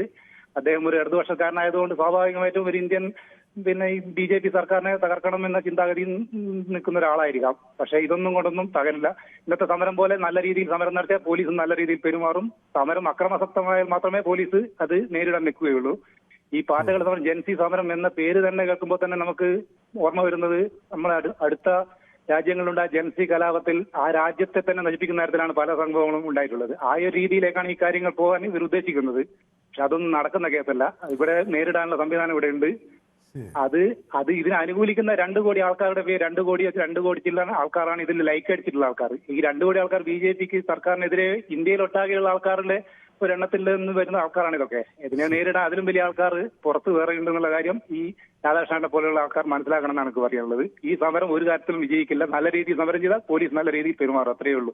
ശരി, okay, thank you so much. അപ്പോൾ രജനീഷാണ് പ്രതികരണം നടത്തിയത്. അപ്പോൾ ശ്രീ രാഘവൻ നായർ എന്നോടൊപ്പം ചേർന്നിരിക്കുന്നു. അദ്ദേഹം ഇപ്പോൾ കുറേ കൃത്യമായ കമൻറ്റുകളൊക്കെ ഇട്ട് തുടങ്ങിയെന്നാണ് ഞാൻ വിചാരിക്കുന്നത്. അപ്പോൾ BJP and RSS have more Gen-Zs than all political parties put together. Actually, the opposition parties have to worry more because the cockroach party may take the space of the opposition party. വളരെ കൃത്യമായൊരു നിരീക്ഷണം ആണെന്നാണ് ഞാൻ ഇതിനെ മനസ്സിലാക്കുന്നത്. കാരണം ഇത് BJP വിരുദ്ധ വോട്ടുകളെ വീണ്ടും ഭിന്നിപ്പിക്കാൻ മാത്രമേ ഇത് സഹായിക്കൂ എന്നാണ് ഞാൻ വിചാരിക്കുന്നത്. അപ്പോൾ ഈ രാധാകൃഷ്ണൻ നായരോട് എനിക്ക് ആദ്യം ഭയങ്കര വിയോജിപ്പുകളുണ്ടായിരുന്നു. കാരണം അദ്ദേഹം ഉപയോഗിക്കുന്നത് ഭാഷ ശരിയല്ല എന്നൊരു അഭിപ്രായം എനിക്കുണ്ടായിരുന്നു. പക്ഷേ അദ്ദേഹത്തിൻ്റെ ഭാഷയൊക്കെ മാറി നിരീക്ഷണം ഇപ്പോൾ കൂടുതൽ ക്ലിയറായി വരികയാണ്. അപ്പോൾ ശ്രീ രാഘവൻ നായർ, അപ്പോൾ ശ്രീ രാഘവൻ നായരുടെ ആ ഒരു ഇത് കൃത്യമാണ്. ഇത് ഒരു വലിയ ശക്തിയായി ഉയർത്തിക്കൊണ്ടുവരാനുള്ള ഒരു ശ്രമം അവിടെ വിജയിക്കുന്നില്ലെങ്കിൽ അത് മറ്റൊരു വോട്ട് കട്ടറായി മാറാൻ മാത്രമേ അത് പ്രയോജനപ്പെടുകയുള്ളൂ. ഓക്കെ, അപ്പം നന്ദകുമാർ എന്നോടൊപ്പം ചേർന്നിട്ടുണ്ട്. തെരഞ്ഞെടുപ്പുകളിലൂടെ ജയിക്കാൻ സാധിക്കാത്ത പ്രതിപക്ഷ പാർട്ടികളെക്കുറിച്ച് അദ്ദേഹം പറയുന്നു. രാധാകൃഷ്ണനെ പോലുള്ളവർ ഓക്കെ എന്തടി കിട്ടിയാലും രാധാകൃഷ്ണനെ പോലുള്ളവരുടെ അഹങ്കാരം കുറയുന്നില്ല. അദ്ദേഹത്തിൻ്റെ അഭിപ്രായം പറയട്ടെ. Okay, news 18 spread wrong information എന്നാണ് പറയുന്നത്. അമീർ ബിൻ നാസഫ് എന്നോട് പറയുന്നത് ന്യൂസ് 18 സ്പ്രെഡ് റോങ് ഇൻഫർമേഷൻസ് എന്നാണ്. നിങ്ങൾ ചിലരൊക്കെ തെറ്റിദ്ധരിക്കുന്നത് ഇങ്ങനെ ഒരു മാധ്യമത്തെ കുറ്റം പറഞ്ഞാൽ നിങ്ങൾ ഉദ്ദേശിക്കുന്ന തരത്തിലേക്ക് ഞങ്ങൾ പെരുമാറും എന്നല്ല. Nobody can spread fake informations എന്ന കാര്യം ഈ കാലഘട്ടത്തിൽ നമ്മൾ മനസ്സിലാക്കണം. കാരണം അത്ര ശക്തമാണ് ഇന്ന് മീഡിയ സംവിധാനങ്ങൾ, സോഷ്യൽ മീഡിയ അല്ലാത്ത തരത്തിലുള്ള സംവിധാനം. നമുക്ക് ഒരു ഇൻഫർമേഷൻ തെറ്റാണെങ്കിൽ അത് വിത്തിൻ സെക്കൻഡ്സ് കൊണ്ട് അത് ക്ലാരിഫൈ ചെയ്ത് റെക്ടിഫൈ ചെയ്യാനുള്ള സംവിധാനം ഇന്നുണ്ട്. അപ്പോൾ ഒരുപക്ഷെ നമുക്ക് തെറ്റിദ്ധാരണ പരത്താൻ കുറച്ച് മണിക്കൂറുകൾ മാത്രമേ പറ്റൂ. അതുകൊണ്ട് ന്യൂസ് 18 അല്ല ആര് വിചാരിച്ചാലും ഇന്നത്തെ ഈ ഒരു സാങ്കേതിക വിദ്യയുടെ ഒരു സാഹചര്യത്തിൽ തെറ്റായ ഇൻഫർമേഷൻസ് അങ്ങനെ പ്രചരിപ്പിക്കാൻ കഴിയില്ല. അപ്പോൾ നിങ്ങൾക്ക് ഇഷ്ടമല്ലാത്ത കാര്യം പറയുമ്പോൾ അത് തെറ്റായ ഇൻഫർമേഷനാണെന്ന് വിചാരിച്ചാൽ പ്രത്യേകിച്ചൊന്നും പറയാനില്ല. 2 കോടി ഫോളോവേഴ്സിനെ ദിവസങ്ങൾക്കുള്ളിൽ കിട്ടിയെന്ന് പറഞ്ഞാൽ അരിയാഹാരം കഴിക്കുന്നതെന്നൊക്കെ നമുക്കറിയാം. അത് വളഞ്ഞ വഴിയിലൂടെയാണെന്ന് ഗോതമ്പ് കഴിക്കുന്നവരുടെ കാര്യം അറിയില്ല എന്ന് എന്നോട് ബാലചന്ദ്രൻ പറയുകയും ചെയ്യുന്നു. ശ്രീ ഉമേഷ് കോഴിക്കോട് നിന്ന് എന്നോടൊപ്പം ചേരുന്നുണ്ട്. അതിന് മുമ്പേ ശ്രീ അജീഷ് കുമാറിൻ്റെ ഒരു കമൻറ്റ് കൂടിയായി വലിയ മൂവ്മെൻ്റ് ആണെന്ന് 4 തവണ പറഞ്ഞാൽ അത് വലുതാകുമോ എന്ന് എന്നോട് ചോദിക്കുന്നു. I understand that feelings of Manu and news 18 when they rise the slogan as go the media എന്നാണ് പറയുന്നത്. ഷിജുവിന് ഒട്ടും ദഹിക്കുന്നില്ല. ഓക്കെ, ഉമേഷ് കോഴിക്കോട് നിന്ന് എന്നോടൊപ്പം ചേരുന്നു. ശ്രീ ഉമേഷ് നമസ്കാരം. നമസ്കാരം. ഞാൻ ഇവിടെ ഒരു പ്രശ്നമുണ്ടെങ്കിൽ ഒരു പ്രതിപക്ഷ പാർട്ടിയായ കോൺഗ്രസിന് അത് ഉയർത്താൻ കഴിയാത്തതിൻ്റെ പരാജയമാണോ ഈ ആൾക്കൂട്ടം ഇവർക്ക് പുറകിൽ സോഷ്യൽ മീഡിയയിൽ പോയത്? ഞാൻ ഇതിനെ ഒരു രാഷ്ട്രീയപരമായിട്ട് കാണുന്നില്ല, രാഷ്ട്രീയവൽക്കരിക്കുന്നതൊന്നും താല്പര്യമില്ല. പക്ഷേ ഇത് നവമാധ്യമത്തിലൂടെ ഉരുത്തിരിഞ്ഞു വന്ന ഒരു മറ്റേ യുവാക്കളുടെ സംഘടനയല്ല. അവരുടെ ആവശ്യകതകൾ ഒക്കെ കേട്ട് ഭരണസിരാ കേന്ദ്രം പോലും അവരെ ശ്രദ്ധിച്ചു എന്നത് വലിയ കാര്യമല്ലേ? അത് മാത്രമല്ല, വലിയ നേതാക്കന്മാർ അവരെ പിന്തുണയ്ക്കുന്നില്ലേ? അല്ല ശ്രീ ഉമേഷേ, ഇത് ഒരു ശ്രദ്ധിച്ചു എന്ന് പറഞ്ഞാൽ ഇത് വലിയ സോഷ്യൽ മീഡിയ തരംഗമായി ഇത് വന്നാൽ വലിയ കൊടുങ്കാറ്റാകുമെന്ന് പ്രതീക്ഷിച്ചാണ് ശ്രദ്ധിക്കുന്നത്. ഈ ഒറ്റ ദിവസം കൊണ്ട് ഈ ശ്രദ്ധ അവസാനിക്കുന്ന തരത്തിലേക്ക് ഇത് പോയോ എന്ന സംശയം വാങ്ങിക്കില്ലേ? അല്ല, അതാണ് ഇനി അവരൊരു പ്രതിഷേധം ആഹ്വാനം ചെയ്താൽ ഒരുപക്ഷെ ആരും അങ്ങോട്ട് തിരിഞ്ഞു നോക്കാൻ പോലും പോകാത്തൊരു സാഹചര്യം ഉണ്ടായേക്കും. അങ്ങനെ നമുക്ക് പ്രെഡിക്റ്റ് ചെയ്യാൻ പറ്റും. അപ്പൊ ഇനി അങ്ങനെ ഉണ്ടാവില്ല എന്നൊക്കെ അങ്ങനെ മുൻവിധിയൊന്നും വേണ്ട. ലൈക്ക് അടിച്ചവരും കമന്റ് ചെയ്തവരും ഒക്കെ എത്തിച്ചേർന്നില്ല എന്നുള്ളതല്ല നിങ്ങൾ വലിയൊരു പോരായ്മ കാണുന്നേ. അല്ല, ഞാനതല്ല പറയുന്നത്. അത് ആ സപ്പോർട്ട് അവർക്കില്ല എന്നുള്ളത്. ഇതിലെന്താണ് ഈ നാട്ടിൽ എല്ലാ കേന്ദ്രങ്ങളും എടുത്തു നോക്കിയാലും ആഴ്ചയിൽ ഒരിക്കൽ പ്രതിഷേധം നടക്കാത്ത ഒരു നാൽക്കവലയും ഈ നാട്ടിൽ ഉണ്ടാകില്ല. പക്ഷെ അവിടെയൊന്നും മാധ്യമങ്ങൾ ഇങ്ങനെ കൂട്ടത്തോടെ പോകാറില്ല. ഇതിപ്പോൾ എന്തോ ഒരു വലിയ സംഭവം നടക്കുന്നു എന്ന പ്രതീതി കൊണ്ടാണ് എല്ലാവരും അങ്ങോട്ടേക്ക് ഇടിച്ചു കയറി പോയത്. രാജ്യത്തെ എല്ലാ ടെലിവിഷൻ ചാനലുകളുടെയും പ്രതിനിധികൾ അങ്ങോട്ട് ചെന്നു. പക്ഷേ അവരൊന്നും അവരുടെ എണ്ണത്തേക്കാൾ കുറഞ്ഞ എണ്ണത്തിലുള്ള ആളുകളെയാണ് അവിടെ കാണാൻ കഴിഞ്ഞത്. വലിയ നേതാക്കൾ ആരും വന്നില്ല. വന്നത് ചില CPM-ൻ്റെയും SFIയുടെയും ഒക്കെ നേതാക്കൾ, CPI-യുടെ ഒക്കെ വന്നു. അപ്പോൾ അതൊഴിച്ചു നിർത്തിയാൽ അവിടെ ഒരു തരംഗമുണ്ടാക്കാൻ കഴിയുന്ന ഒന്നും നടന്നില്ല എന്നതാണ് അവിടെ നിന്ന് വന്ന ഒരു പ്രതികരണമായി ഞാൻ മനസ്സിലാക്കുന്നത്. അങ്ങേക്ക് വേണമെങ്കിൽ തിരുത്താം കേട്ടോ എന്നെ, ഞാൻ ശരിയായിക്കൊള്ളുന്നില്ല. മനസ്സിലായി. അങ്ങനെ അത് ഇവിടെ അവിടെ വലിയ വലിയ നേതാക്കന്മാരുടെ സാന്നിധ്യം ഉണ്ടായില്ല എന്നൊക്കെ പറയുന്നത് അതൊരു യുവജന ശബ്ദത്തിന്റെ പോരായ്മയായിട്ട് നിങ്ങൾ കണക്കാക്കണ്ട. ഇത് ഫസ്റ്റ് അറ്റംപ്റ്റ് അല്ലേ? ആ ഫസ്റ്റ് അറ്റംപ്റ്റിൽ തന്നെ നിങ്ങൾ അതിനെ ഭയങ്കരമായിട്ട് ഇടിച്ചു താഴ്ത്തുന്ന തരത്തിൽ ഒന്നും സംസാരിക്കാം. ഞാൻ മുമ്പ് സംസാരിച്ച രാധാകൃഷ്ണൻ ചേട്ടൻ പറഞ്ഞ പോലെ തന്നെ എനിക്ക് എന്റെ അഭിപ്രായം അതേ ശബ്ദമാണ്. ഇതിവിടെ നമ്മൾ ഈ പൊതുവേദി മൻസർ ഇപ്പൊ നമ്മളെ ന്യൂസ് 18 നിങ്ങൾ പോലും ചർച്ചയ്ക്കെടുത്ത് എന്തുകൊണ്ടാ അത്തരം ഒരു വിഷയമായതുകൊണ്ടല്ലേ, അത് ശ്രദ്ധിക്കപ്പെട്ട വിഷയമായതുകൊണ്ടല്ലേ അങ്ങനെ എടുത്തിരിക്കുന്നത്. അപ്പോ അതിനങ്ങനെ പരിചിതം അങ്ങനെ എന്താ പറയാ അവഗണിക്കരുത് എന്ന് ഞാൻ പറയാനുള്ളൂ. അവരുടെ ആവശ്യകതകൾ ഞങ്ങൾ അംഗീകരിക്കണം. അതേയുള്ളൂ. ശരി, വ്യക്തമാണ് താങ്കളുടെ അഭിപ്രായം. അപ്പോൾ എന്നോടൊപ്പം ഡൊണാൾഡ് ഡക്കൊക്കെ ചേർന്നിട്ടുണ്ട് കേട്ടോ. ഡൊണാൾഡ് ഡക്കിനൊക്കെ എൻ്റെ ആശംസകൾ. പ്രതിഷേധം പാളി എന്നാണ് സുനിമോൾ പറയുന്നത്. ഓക്കെ, അപ്പോൾ യെസ്, അപ്പോൾ എനിക്കൊരു ചെറിയ ഇടവേള അനിവാര്യമായി വരും. ഞാനൊരു ഇടവേള എടുത്തിട്ട് പെട്ടെന്ന് മടങ്ങി വരാം. ഒരു ഷോർട്ട് ബ്രേക്ക്. ഓക്കെ, അപ്പോൾ അനിൽകുമാർ എന്നോട് പറയുന്നത് ആനി രാജ എവിടെ ആൾക്കൂട്ടമുണ്ടെങ്കിലും അവിടെ എത്തുമെന്നാണ്. അവരൊരു എൻ്റെ ഒരു അഭിപ്രായത്തിൽ ഒരു നല്ലൊരു പൊളിറ്റിക്കൽ ലീഡറാണ്.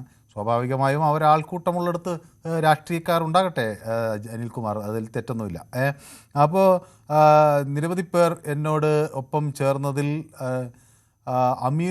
അമീർ ബിൻ നാസർ പറയുന്നത് Radhakrishnan don't be A fool. Okay, Radhakrishnan എന്തോ തെറ്റുപറ്റി എന്നുള്ള അർത്ഥത്തിലാണ്. ഓക്കെ, അപ്പോൾ 2 കോടി ഫോളോവേഴ്സിനെ ദിവസങ്ങൾക്കുള്ളിൽ കിട്ടിയെന്ന് പറഞ്ഞാൽ വിശ്വസിക്കാനാവില്ലെന്നാണ് ബാലചന്ദ്രൻ്റെ പ്രതികരണം. അങ്ങനെ നിരവധി ആളുകൾ എന്നോടൊപ്പം ചേരുന്നു. രാധാകൃഷ്ണൻ ചാത്തന്നൂർ CJPയെ നേരിടാൻ ഇന്ത്യയിൽ ശക്തമായ ജനാധിപത്യ അടിത്തറയുണ്ട് എന്ന് മനോജ് കുമാർ പറയുന്നു. Only news 18 and Janam see this as a failure. Rest all medias find this as a worthy movement എന്ന് ഷിജു എന്നോട് പറയുന്നു.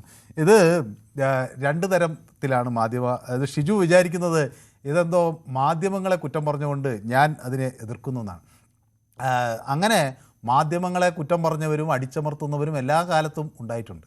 അവരെയെല്ലാം മാധ്യമങ്ങൾ എന്ന ഒരു കൂട്ടായ അർത്ഥത്തിൽ പറയുകയാണെങ്കിൽ അതിനെതിരെയൊക്കെ എത്രയോ ഇതിനേക്കാളൊക്കെ ദുർഘടമായ അടിയന്തരാവസ്ഥ കാലത്തും ബ്രിട്ടീഷ് ചക്രവർത്തിയുടെ നേതൃത്വത്തിൽ മാധ്യമപ്രവർത്തകർ കൂട്ടത്തോടെ തടവറകളിൽ ചെന്ന് മർദ്ദനങ്ങൾ ഏറ്റുവാങ്ങി പടുത്തുയർത്തിയ ഒരു നിലപാടാണ് ഈ രാജ്യത്തിൻ്റെ മാധ്യമ അടിത്തറ. ആ വിശ്വാസമാണെന്നും ജനങ്ങൾക്കിടയിൽ മാധ്യമങ്ങൾക്ക് ഉള്ളത്. മാധ്യമങ്ങൾക്ക് പോരായ്മകൾ ഉണ്ടാക്കാം, അവരെ തിരുത്തേണ്ടതുണ്ട്. അപ്പോൾ പല ആളുകളുടെയും വിചാരം അധികാരത്തിൽ ഇരുന്ന് അവർ ഒക്കെ പേടിച്ച് നടക്കുന്നവരാണ് മുഴുവൻ മാധ്യമപ്രവർത്തകരും എന്നാണ്. എന്നാൽ അങ്ങനെയല്ല. പിന്നെ വേറൊരു പ്രശ്നം എന്താണെന്ന് വെച്ചാൽ ഒരു പ്രതിഷേധം ഉണ്ടാകുമ്പോൾ അവിടെ ആൾ കുറഞ്ഞാലും ആൾ കൂടിയാലും ഒക്കെ അവിടെ എത്തുമ്പോൾ മാധ്യമപ്രവർത്തകർ സ്വാഭാവികമായി കുറേ കൂടി ആവേശത്തിലൊക്കെ സംസാരിക്കുന്ന ഒരു രീതി ഇപ്പോൾ പ്രകടമായിട്ടുണ്ട്. അപ്പോൾ അതുകൊണ്ട് ഇത് ന്യൂസ് 18 കണ്ടെത്തിയതോ അല്ലെങ്കിൽ ആരെങ്കിലും കണ്ടെത്തിയതല്ല. എല്ലാ മാധ്യമങ്ങളും ഒറ്റ സ്വരത്തിൽ പറഞ്ഞ ഒരു കാര്യമാണ്. അവിടെ വലിയ പ്രതിഷേധമാണ് പ്രതീക്ഷിച്ചത്, വലിയ ആൾക്കൂട്ടമാണ് പ്രതീക്ഷിച്ചത്. അത് നമ്മുടെ അണ്ണാ ഹസാരെയൊക്കെ നടത്തിയ മൂവ്മെൻറ്റിനേക്കാൾ വലിയതാണ്. കാരണം ഈ പ്രചാരണം ആ നിലയ്ക്കായിരുന്നു. BJPയേക്കാൾ കൂടുതൽ ഫോളോവേഴ്സിനെ മണിക്കൂറുകൾ കൊണ്ട് സൃഷ്ടിക്കാൻ കഴിയുന്ന ഒരു പാർട്ടി എന്ന നിലയിലാണ് കോക്രോച്ച് പാർട്ടി വന്നത്. പക്ഷേ അപ്പോൾ BJPയോളമെങ്കിലും ഒരു ശക്തമായൊരു പ്രതിഷേധം നടത്താൻ അവിടെ കഴിയേണ്ടതായിരുന്നു. അതുപോട്ടെ, ഏറ്റവും ചെറിയ ഒരു പാർട്ടി, ഇന്ത്യയിലെ ഒരു പാർട്ടി നടത്തുന്നൊരു പ്രതിഷേധമെങ്കിലും ആകാൻ കഴിയണമായിരുന്നു. അവിടുത്തെ ആ മാധ്യമപ്രവർത്തകരെയും അതുപോലെ എല്ലാ സമരത്തിലും വരുന്ന ചില ആളുകളെയും ഒഴിച്ചു നിർത്തിയാൽ അങ്ങനെ വലിയൊരു ആൾക്കൂട്ടം അങ്ങോട്ടേക്ക് ഒഴുകി വന്നതെന്ന സംശയം എനിക്കുണ്ട്. നിങ്ങൾക്ക് ഷിജുവിന് വേണമെങ്കിൽ അതൊരു വിജയമാണെന്ന് വിചാരിക്കുക. എനിക്കതിലൊരു പരാതിയില്ല. പക്ഷേ ഇനി അടുത്ത ദിവസം ഇതുപോലെ ഒരു പ്രതിഷേധം വെച്ചാൽ ഇത്രയും മാധ്യമങ്ങൾ അങ്ങോട്ട് പോകുമോ എന്ന കാര്യത്തിൽ എനിക്ക് വലിയ സംശയമുണ്ട്. സന്തോഷ് കൊട്ടാരക്കരയിൽ നിന്ന് എന്നോടൊപ്പം ചേരുന്നു. സന്തോഷ്. ഹലോ സാറേ, നമസ്തേ. നമസ്കാരം. അതെ, നെഹ്റുവിന് ശേഷം ഇന്ത്യ പിടിക്കാൻ നടന്ന കമ്മ്യൂണിസ്റ്റ് പാർട്ടിയുടെ ഗതികേടെന്നല്ലാതെ മറ്റൊന്നും പറയാനില്ല. 17 ആകെ ഡൽഹിയിൽ 17 വോട്ടാണ് LDF മൊത്തത്തിലുള്ളത്. കഴിഞ്ഞ 10-12 വർഷക്കാലമായിട്ട് നമ്മുടെ രാജ്യത്ത് നടന്നുകൊണ്ടിരിക്കുന്ന ഒട്ടനവധി വികസന പ്രവർത്തനങ്ങൾ, ക്ഷേമ പ്രവർത്തനങ്ങൾ നോക്കി കാണുന്ന ജനങ്ങളാണ് നമ്മുടെ രാജ്യത്തുള്ളത്. അത് ജൻധൻ അക്കൗണ്ടുകളായാലും ഗ്യാസ് വിജയിച്ചോ, ഇതിൽ എത്ര ആൾ പങ്കെടുത്തു, മൂവ്മെന്റ് എങ്ങനെ അത്ര വിജയിക്കുന്നേ? രാജ്യത്ത് ഗുണഭോക്താക്കളായിട്ടുള്ള കോടിക്കണക്കിന് ആളുകൾ കഴിഞ്ഞ 10-12 വർഷക്കാലമായി നമ്മുടെ രാജ്യത്ത് നടന്നുകൊണ്ടിരിക്കുന്ന വികസന പ്രവർത്തനങ്ങൾ, ക്ഷേമ പ്രവർത്തനങ്ങൾ ഇതെല്ലാം നമ്മൾ കണ്ടുകൊണ്ടിരിക്കുകയല്ലേ. അപ്പൊ ഈ പേപ്പർ ലീക്കിനെ കുറിച്ച് ശ്രീ സന്തോഷിന് എന്താ പറയാനുള്ളത്? പേപ്പർ ലീക്ക് സ്വാഭാവികമായിട്ട് അത് സംഭവിക്കുന്ന ഒന്നാണ്. അല്ല സ്വാഭാവികമല്ല, അങ്ങനെ സംഭവിച്ചിട്ടുണ്ടാവാം. അങ്ങനെ സംഭവിച്ചിട്ടുണ്ടാകാം, അങ്ങേക്ക് ഉറപ്പില്ല. ഉണ്ടാകാം, അത് ഉണ്ട്. അത് തെറ്റായിട്ടുള്ള കാര്യമാണ്. ഉണ്ടായത് അങ്ങേക്ക് ഉറപ്പൊന്നുമില്ല. ആ ഒരു തെറ്റാണെങ്കിൽ അത് പരിഹരിച്ച് മുന്നോട്ട് പോകും എന്ന് ഇച്ഛാശക്തിയുള്ള ഒരു സർക്കാരാണ് നമ്മുടെ രാജ്യത്ത് ഭരിച്ചുകൊണ്ടിരിക്കുന്നത്. അപ്പം സ്വാഭാവികമായിട്ടും സംഭവിച്ചിട്ടുണ്ട് എങ്കിൽ അതിന്റെ അന്വേഷണങ്ങളും കാര്യങ്ങളും നടക്കുന്നുണ്ട്. അത്തരം കാര്യങ്ങളിലേക്ക് വരും. ഇനി എത്ര ചോദ്യപേപ്പറുകൾ ചോരണം ഇനി ഇതൊരു ഫുൾ പ്രൂഫായ ഒരു സംവിധാനമായി മാറാൻ? അത് വളരെ ചെറിയൊരു ഇതിൽ എന്തോ സംഭവിച്ചിട്ടുണ്ട്, അതിനെപ്പറ്റിയുള്ള അന്വേഷണങ്ങളും കാര്യങ്ങളും ഒക്കെ നടക്കുന്നുണ്ടല്ലോ. നമ്മുടെ രാജ്യത്തിന് ഏറ്റവും വലിയൊരു നാണക്കേടായി മാറുന്ന ഒരു സംവിധാനമാണിത്. കാരണം ഇന്ത്യ മറ്റു പല കാര്യങ്ങളിലും തലയുയർത്തി നിൽക്കുന്ന ഒരു നാടാണ്. സാങ്കേതിക വിദഗ്ധരുടെ വൈദഗ്ധ്യത്തിൻ്റെ കാര്യത്തിലൊക്കെ ഉയർന്ന് നിൽക്കുന്ന ഒരു നാടാണ്. പക്ഷേ ഇവിടെയുള്ളൊരു ചെറിയ പ്രശ്നം, ഈ ചോദ്യപേപ്പറുകൾ ഇങ്ങനെ മോഷ്ടിക്കുന്ന ഒരു സംഘം കാലങ്ങളായി ഇവിടെ നിലനിൽക്കുന്നതെന്നാണ്. ഇതിനെതിരെ ഒരു ചെറിവിരൽ പോലും അണക്കാൻ മാറി മാറി വരുന്ന സർക്കാരുകൾക്കൊന്നും കഴിയുന്നില്ല. ഞാനതിൽ BJP കുറ്റപ്പെടുത്തുകയല്ല, മാറി മാറി വരുന്ന സർക്കാരുകൾക്കൊന്നും കഴിയുന്നില്ല. ബീഹാറിലെ പരീക്ഷാ ഭവനിൻ്റെ മഹാത്മാഗാന്ധിജിയുടെയൊക്കെ പേരിട്ട ഭവനിൽ നിന്നാണ് ഈ ചോദ്യപേപ്പർ രാത്രിക്ക് രാമായണം അടിച്ചുകൊണ്ട് പോകുന്നത് എന്ന് പറയുമ്പോൾ 1-2 ലക്ഷം രൂപയ്ക്ക് വിപണിയിൽ ഒരു കച്ചവടച്ചരക്കായി വിൽക്കപ്പെടുന്നതാണ് പല ദേശീയ പരീക്ഷകളുടെയും ചോദ്യപേപ്പറുകൾ എന്ന് പറയുമ്പോൾ അത് അങ്ങേയറ്റത്തെ നാണക്കേടാണ്. അത് തടയാൻ കഴിയാത്ത സർക്കാരിനെ എത്ര ഇച്ഛാശക്തി ഉണ്ടായിട്ടും ഒരു കാര്യവുമില്ല. വ്യക്തമാണ് താങ്കളുടെ അഭിപ്രായം. ഏതായാലും ഓക്കെ. അപ്പം ഞാൻ ഒരു സർക്കാരിനെ കുറ്റം പറയുകയില്ല, BJPയെ കുറ്റം പറയുകയില്ല. പക്ഷേ ഇത് തടയേണ്ടതാണ്. ഇത് തടയാതിരിക്കാൻ കഴിഞ്ഞില്ലെങ്കിൽ അതിനൊരു ന്യായീകരണവും അതിൽ കൃത്യമല്ല എന്നാണ് എനിക്ക് പറയാനുള്ളത്. ഓക്കെ. അപ്പോൾ എന്നോട് ഇപ്പം കുമാരി പത്മജ പറയുന്നു, India is a noble country, nobody can destabilise our motherland as they succeed in Nepal, Bangladesh, Sri Lanka, foreign agents failed miserably എന്ന് പറയുന്നുണ്ട്. കേരളത്തിലെ മാധ്യമങ്ങൾ മാത്രമേ അവിടെ ഉണ്ടായിരുന്നുള്ളൂ എന്നാണ് പിന്നെ രാമചന്ദ്രൻ എന്നോട് പറയുന്നത്. അങ്ങനെയൊന്നുമല്ല എന്ന്, എല്ലാ മാധ്യമങ്ങളും ഉണ്ട്. ഇത് അങ്ങ് യൂട്യൂബിൽ അടിച്ചു നോക്കി എല്ലാ മാധ്യമങ്ങളുടെയും റിപ്പോർട്ടുകൾ ഇത് സംബന്ധിച്ച് വരുന്നുണ്ട്. ഹൈദർ എന്നോടൊപ്പം ചേരുന്നത് മലപ്പുറത്തു നിന്നാണ്. ഹൈദർ. അതെ. ശ്രീ ഹൈദർ ഈ ജൻസി കലാപത്തിൽ പങ്കെടുക്കണമെന്ന് പ്രതീക്ഷിച്ച ഒരാളാണോ? അതെ. പക്ഷേ പോകാൻ പറ്റില്ല. ഇത് നമ്മൾ കാണുന്ന മാതിരില്ല, വമ്പിച്ച വിജയമാണത്. ആണോ?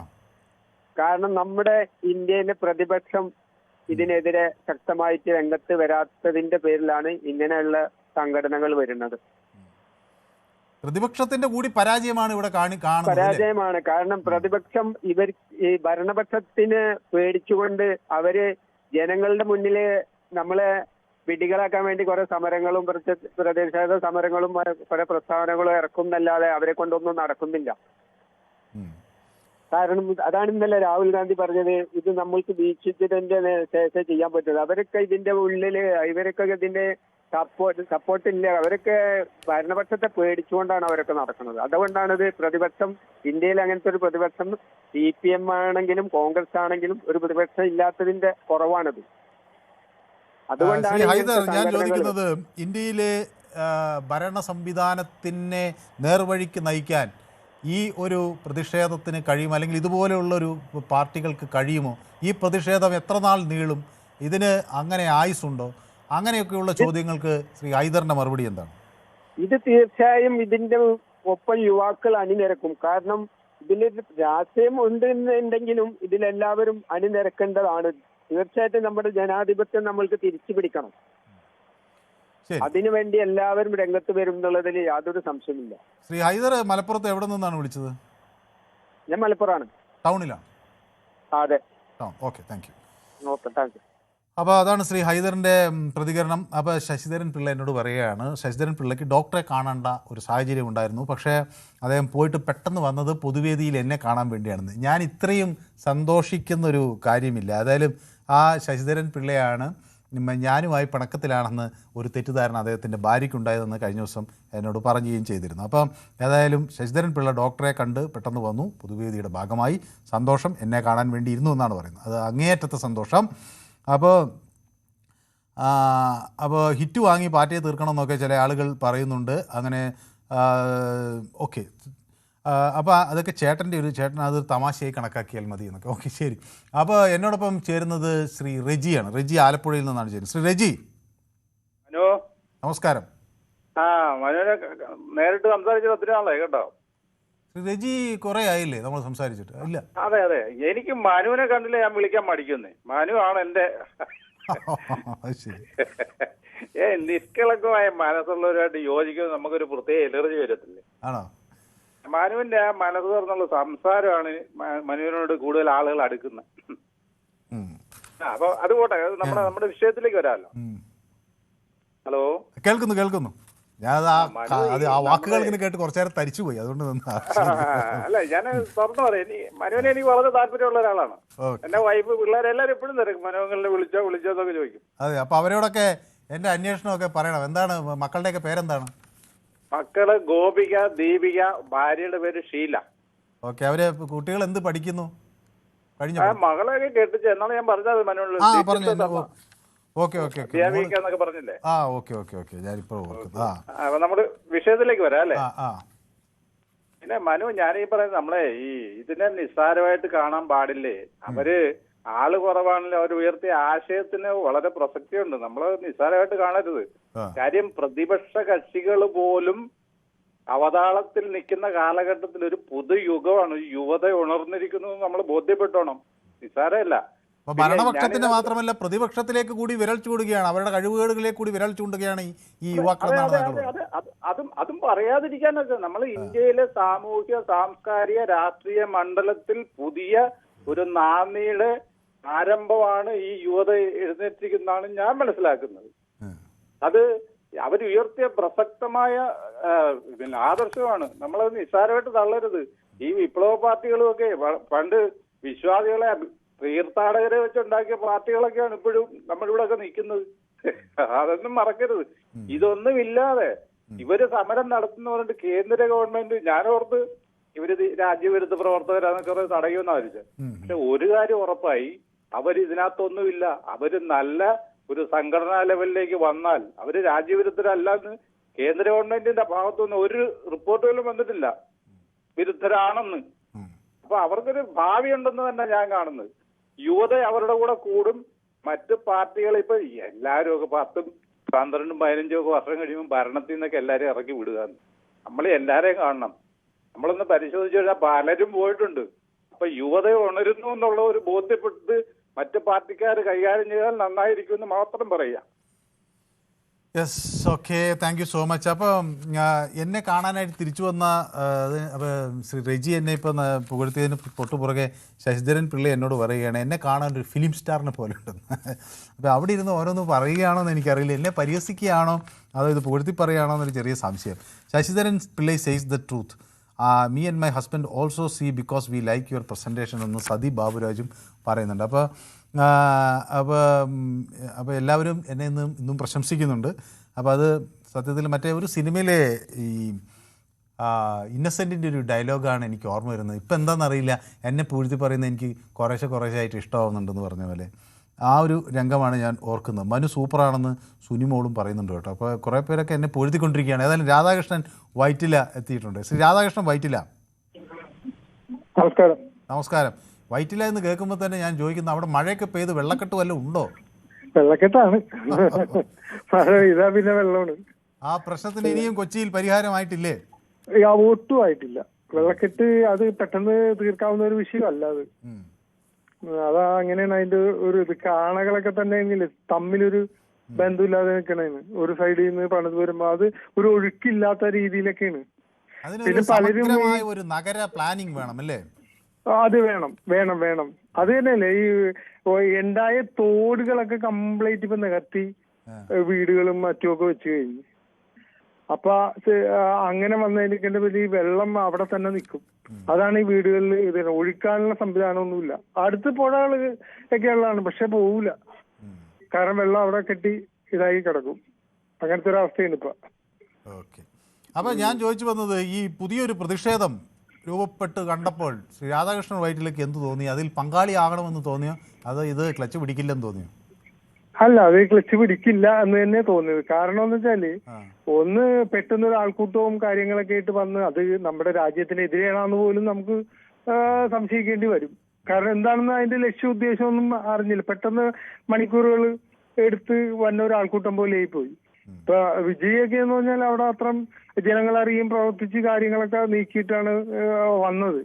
മാത്രമല്ല അവരുടെ വെൽഫെയർ അസോസിയേഷനൊക്കെ വിജയൊക്കെ ഇഷ്ടംപോലെ കുട്ടികൾക്ക് പഠന സഹായങ്ങളും എല്ലാം നൽകി. അദ്ദേഹം പണ്ട് തൊട്ട് തന്നെ പൈസ കുറെ പാവപ്പെട്ട കുട്ടികൾക്കും ആവശ്യക്കാർക്കും ഒക്കെ നൽകി അദ്ദേഹത്തിന്റെ ഫാൻസ് അസോസിയേഷനും ഒക്കെ ഒരുപാട് പ്രവർത്തനങ്ങളൊക്കെ ചെയ്തിട്ടാണ് പിന്നീട് രാഷ്ട്രീയത്തിലേക്ക് വരുന്നത്. ഫേസ്ബുക്ക് പോസ്റ്റ് ഇടുന്നു. അതെ, പക്ഷെ എന്റെ ഏറ്റവും വലിയൊരു ഇതെന്താ അറിയോ, ഇതിനകത്ത് എവിടെയോ ഇപ്പൊ ഒരാൾക്കൂട്ടം, അതായത് ഭരിച്ച് ഇല്ലാതായ ഒരു CPM ഇപ്പൊ എന്തെങ്കിലും ആൾക്കൂട്ടം കണ്ട അതിന്റെ പുറകെ പോകേണ്ട ഒരു ഗതികേടായി പോയി. ഇപ്പൊ എന്തെങ്കിലും കണ്ടു കഴിഞ്ഞാൽ അതിന്റെ പുറകെ പോകണം. ഇപ്പൊ കേരളത്തിലായാലും നമ്മൾ പലതും കാണണല്ലേ, അവര് വെച്ചപ്പോ ഒന്നും ചെയ്യാതെ അവര് പിന്നെ രണ്ടാമത് ജനങ്ങളുടെ കൂടെ നിൽക്കുന്ന പോലെ കാണിച്ച് പ്രക്ഷോഭവും കാര്യങ്ങളും ഒക്കെ ഉണ്ടാക്കി ഇവിടെ തന്നെയാണ് ഈ കുടുംബങ്ങളെ കൊഴിപ്പിക്കുന്ന കാര്യത്തിലൊക്കെ ഇവര് ഭരിച്ചപ്പോ 14 വർഷം മാറ്റി വെച്ചിട്ടൊന്നും ചെയ്തില്ല. ഇപ്പൊ ജനക്കൂട്ടത്തിന്റെ പുറകെ പോകണം ഒരു ഇമേജ് ഉണ്ടാക്കി എടുക്കാൻ. അത്രയ്ക്ക് അവസ്ഥയാണ് ഇപ്പൊ CPM നിൽക്കുന്നത്. എന്താണ് എന്നറിയാം, അവരും ഇതിനെക്കുറിച്ച് ഒന്നും അറിയില്ല, ആളെ കണ്ടുപിടി ചെല്ലണതാ. അപ്പൊ അതൊക്കെ അത്രയും ഒരു മോശം അവസ്ഥയിലേക്ക് എത്തിച്ചേരുന്നു എന്നുള്ളതാണ് നമ്മളുടെ ഒരു ഇത്. ഓക്കെ, വ്യക്തമാണ് താങ്കളുടെ അഭിപ്രായം. ശക്തമായ അന്വേഷണം വേണം.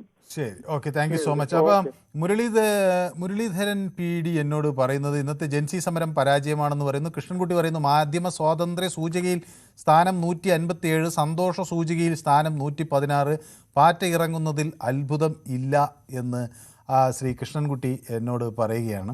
അപ്പോൾ ഈ സൂചിക തയ്യാറാക്കുന്നതിൻ്റെ ചില മാനദണ്ഡങ്ങൾ കൂടി എനിക്ക് സംശയം വരാനുള്ളൊരു കാര്യം, സന്തോഷ സൂചികയിൽ ഈ അഫ്ഗാനിസ്ഥാനൊക്കെ ഇന്ത്യയേക്കാൾ മുന്നിലാണെന്ന് പറയുമ്പോൾ എനിക്കിതിൻ്റെ മാനദണ്ഡങ്ങളിൽ ചെറിയ സംശയമുണ്ട്. എന്താണ് ഈ സന്തോഷം എന്നുകൊണ്ട് ഇവർ ഉദ്ദേശിക്കുന്നത്? ഒപ്പം എന്നോട് പറയുന്നു, ഈ ഷിജു പറയുന്നു those who were not present over there are supporters from outside എന്ന് പറയുകയും ചെയ്യുന്നുണ്ട്. ഏതായാലും ഈ വിഷയം ഞാൻ യൂട്യൂബിൽ പ്രേക്ഷകർക്ക് മുന്നിൽ ചർച്ച ചെയ്തു. ഇതുപോലെ ഒരു പ്രതിഷേധത്തിന് എന്ത് ഭാവി എന്നതായിരുന്നു. ജന്തർ മന്തർ പ്രതിഷേധം പൊളിഞ്ഞു എന്നൊരു ചോദ്യം. അതിൽ 51% ആളുകൾക്കും പക്ഷേ പ്രതീക്ഷയുണ്ട് കേട്ടോ, പൊളിഞ്ഞില്ല എന്നവർ പറയുന്നു. 49% ആളുകൾ പക്ഷേ ഇത് പൊളിഞ്ഞു, ഇനി ഇതിൽ ഭാവിയില്ല എന്നാണ് കേരളത്തിലെ നമ്മൾ യൂട്യൂബിലെ നടത്തിയ ഒരു പോളിൽ നിന്ന് വ്യക്തമാകുന്നു. ഏതായാലും ഒരു ജനക്കൂട്ടത്തിന് രാഷ്ട്രത്തിൻ്റെ ഗതി വേണമെങ്കിൽ ഒരു നിമിഷം കൊണ്ട് മാറ്റാനാകും. അതിന് ചരിത്രത്തിൽ നിരവധി ഉദാഹരണങ്ങളുണ്ട്. പക്ഷേ ഒരു പ്രസ്ഥാനത്തെ നിലനിർത്താനും വളർത്താനും ജനങ്ങളുടെ പ്രതീക്ഷകളെ നയങ്ങളാക്കി മാറ്റാനും പ്രതിഷേധത്തെ രാഷ്ട്രീയ ശക്തിയാക്കി മാറ്റാനും ജനക്കൂട്ടം മാത്രം പോരാ.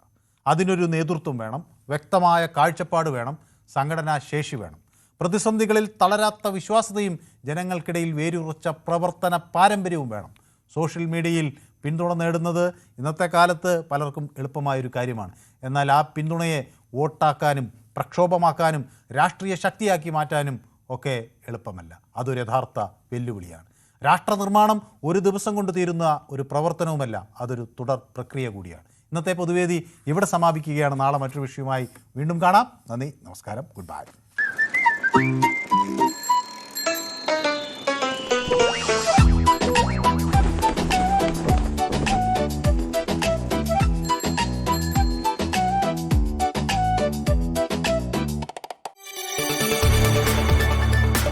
കൂടുതൽ വാർത്തകൾക്ക് News 18 Keralam YouTube channel subscribe ചെയ്യുക.